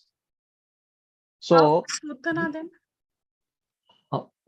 Putana also, Mataji. Putana, she got the position of Dhatri. But as a Dhatri, what kind of bliss that she experienced, Srila Rupa Goswami says, the bliss of Sayujya Mukti only. I see. Interesting. Yeah. So this is there in the first 19 chapters only of Bhakti Rasamrita Sindhu. So where in the beginning of Raganuga Bhakti discussion, in that there is an elaborate discussion. If you go through the original text, yad arinam cha priyanam cha prapyam eka ivoditam yad Brahma Krishnayor Aikyat Purana Arko, something like that. There are a series of 3-4 verses where he very clearly establishes that even though they may sometimes seem to say that they attain Sarupya, but it is not Sarupya. That is not Sarupya, it is called as Sarupya Abhas. So the word that is used is Sarupya Abhas. Kechit Prapyapi Sarupya Abhasam par majjanti hi tatsuke. But they are merged in the bliss of Tad. There refers to Brahman, Brahma Sukhe. Like that. So even Putana, yes, she did get the role of a Dhatri. Maybe along with the desire to give poison, she also tried to, she had a meager desire to give milk along with that poison. For that, she gets the form of a Dhatri, but that does not mean that she experiences the bliss of being actually a Dhatri of Goloka Vrindavan. That she does not get. Is that relevant, Mantri? Oh yeah, correct, Prabhu. I mean, from the verse, I get that, but I have a question just for clarification. But when you talk about the bliss that she is getting is only Sayujya kind of a bliss, then Sayujya generally is just out of some sort of an appreciation, right? Like generally the neutral rasa, most people who attain Sayujya, just some kind of an appreciation. So where is that appreciation? How can that appreciation mix so much with Vatsalya rasa? Well, it's not exactly Vatsalya rasa. Because rasa can come only from pure devotional service. Because Putana did not have pure devotional service. You cannot say a mother handles her child, a nurse handles her child. You cannot say that a nurse has Vatsalya rasa, has Vatsalya. So she may just be doing it as a duty. So therefore certainly just because she is Dhatri does not necessarily mean she has Vatsalya rasa. Certainly she does not have Vatsalya rasa. Okay. Yeah. Thank you, Prabhu. Thank you for the very nice answers. Yeah, it's convincing. Hare Krishna. Hare Krishna. Okay, there are 2 hands up. Mother Gail. Yeah, actually on this last point, I mean, it's a little bit shocking for me to hear that Putana was not a nurse in Goloka Vrindavan. I mean, because that's a popular understanding. I mean, I didn't say not in Goloka. She was a nurse, but I don't know exactly where. But certainly she did not experience Vatsalya rasa. That is for sure. But you did say not in Goloka. Yeah. I don't think it was in Goloka. Maybe in some part of Vrindavan, maybe. Maybe in some part of Vaikunta, but certainly not Goloka Vrindavan. She did get form of a Dhatri or a nurse, but where exactly, I doubt if it was in Goloka. I have to find that out. But certainly she did not experience Vatsalya rasa. That is for sure. And also, how could a nurse in any part of Vaikunta be in harmony with Sayujya Mukti, impersonal liberation? Well, I mean, when we say impersonal liberation, it just means experience of a bliss equivalent to impersonal liberation. Even though they are in a personal abode of the Lord, the bliss that they experience is equivalent to the bliss of impersonal liberation. So not literally like, they are like, it's not, their position itself is not like exactly merged in Brahma Jyoti, but the bliss that that's why the word sukhe is used. Sukha means bliss. The bliss that they experience is equivalent to the bliss of impersonal merging, the bliss of impersonal merging. But but their position itself is not literally like merged in impersonal Brahma Jyoti, like that. So the Sayuja part refers to their level of bliss, but not to the relationship that they're experiencing with Krishna. Yeah, I mean, there may be some kind of personal touch, but there is no experience of that relationship. There is no want also of that. But a nurse would fall into this. A nurse, let's say outside of Goloka, they would fall into that. I mean, if you're a nurse, you have a relationship. I will have to check this, but she might be a nurse, but I'm very sure how much she is personally nursing Krishna, because not all nurse need to get an opportunity to personally nurse Krishna. She might just be assisting other nurse who might be assisting Mother Yashoda in directly serving Krishna. It could be that way also. Okay, cool. Thank you. Right. Okay, we have some questions in the chat box. Some are really long questions. Okay.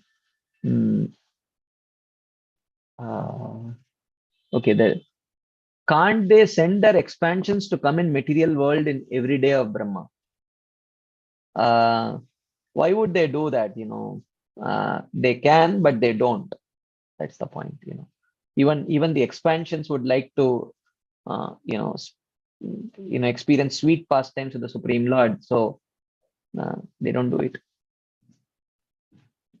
Where Jakai and Madai not Jaya Vijaya? Yes, yeah, they were probably expansions of Jaya Vijaya.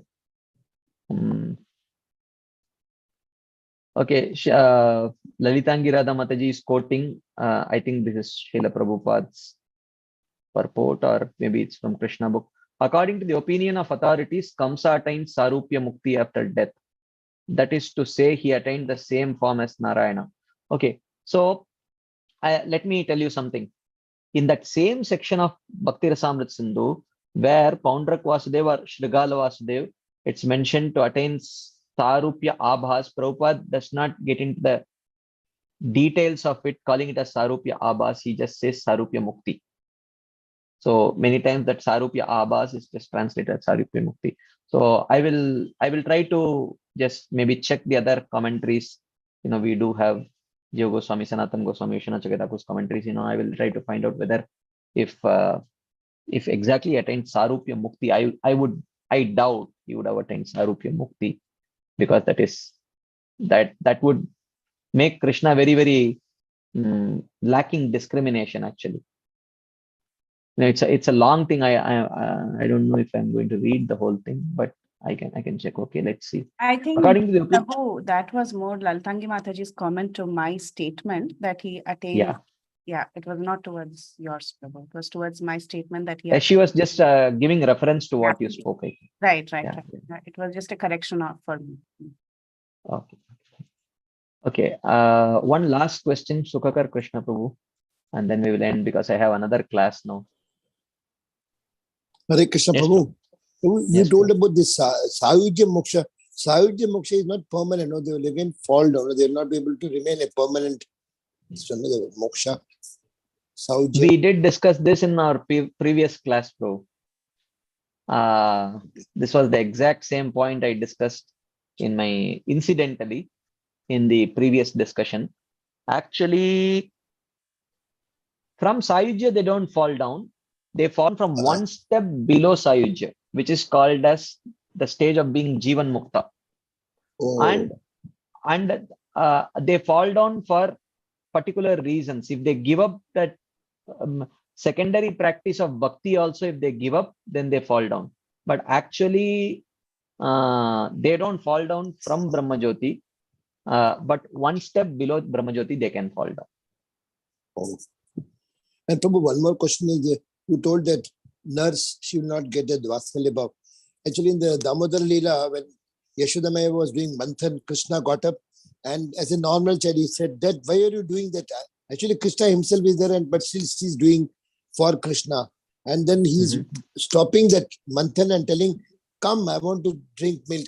So at the time, before he started drinking milk, the milk comes out from his breast. So that's the real Vatsalya Bhav. But in the material world also, we'll see some mothers, when the child is there and the mother is working, so she's feeling that the breast milk is coming. So is it a reflection as the mother's feeling? Yeah. Yes.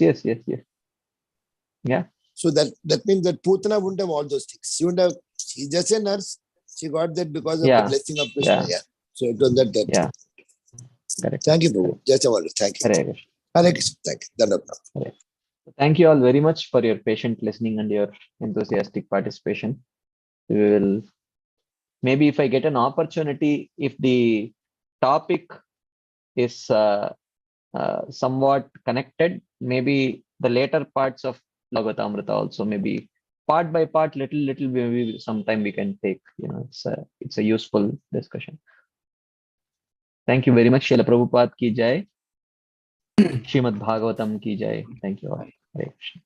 Thank you so much, Prabhu. Thank you again for coming on the call, Prabhu. And thank you for giving such a elaborative class. And thank you for answering so many questions of the devotees, Prabhu.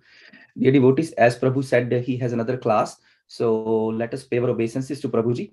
Vancha kalaptarubhascha kripa sindhubheva cha patitanam pavanebhyo vaishnavebhyo namo namah.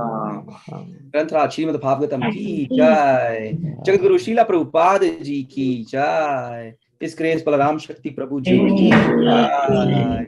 Today Srila Narottam Das Thakur disappearance day ki jai. Thank you all the dear devotees. Thank you for attending Srimad Bhagavatam class. Thank you, Prabhuji. Thank you, Geeta Mataji. Thank you, Devananda Prabhu. Shagara Prabhu. Thank you. I think we'll end the class here. So very shortly, in half an hour, about half an hour, chanting session will start. So please join if you can. Hari Bol.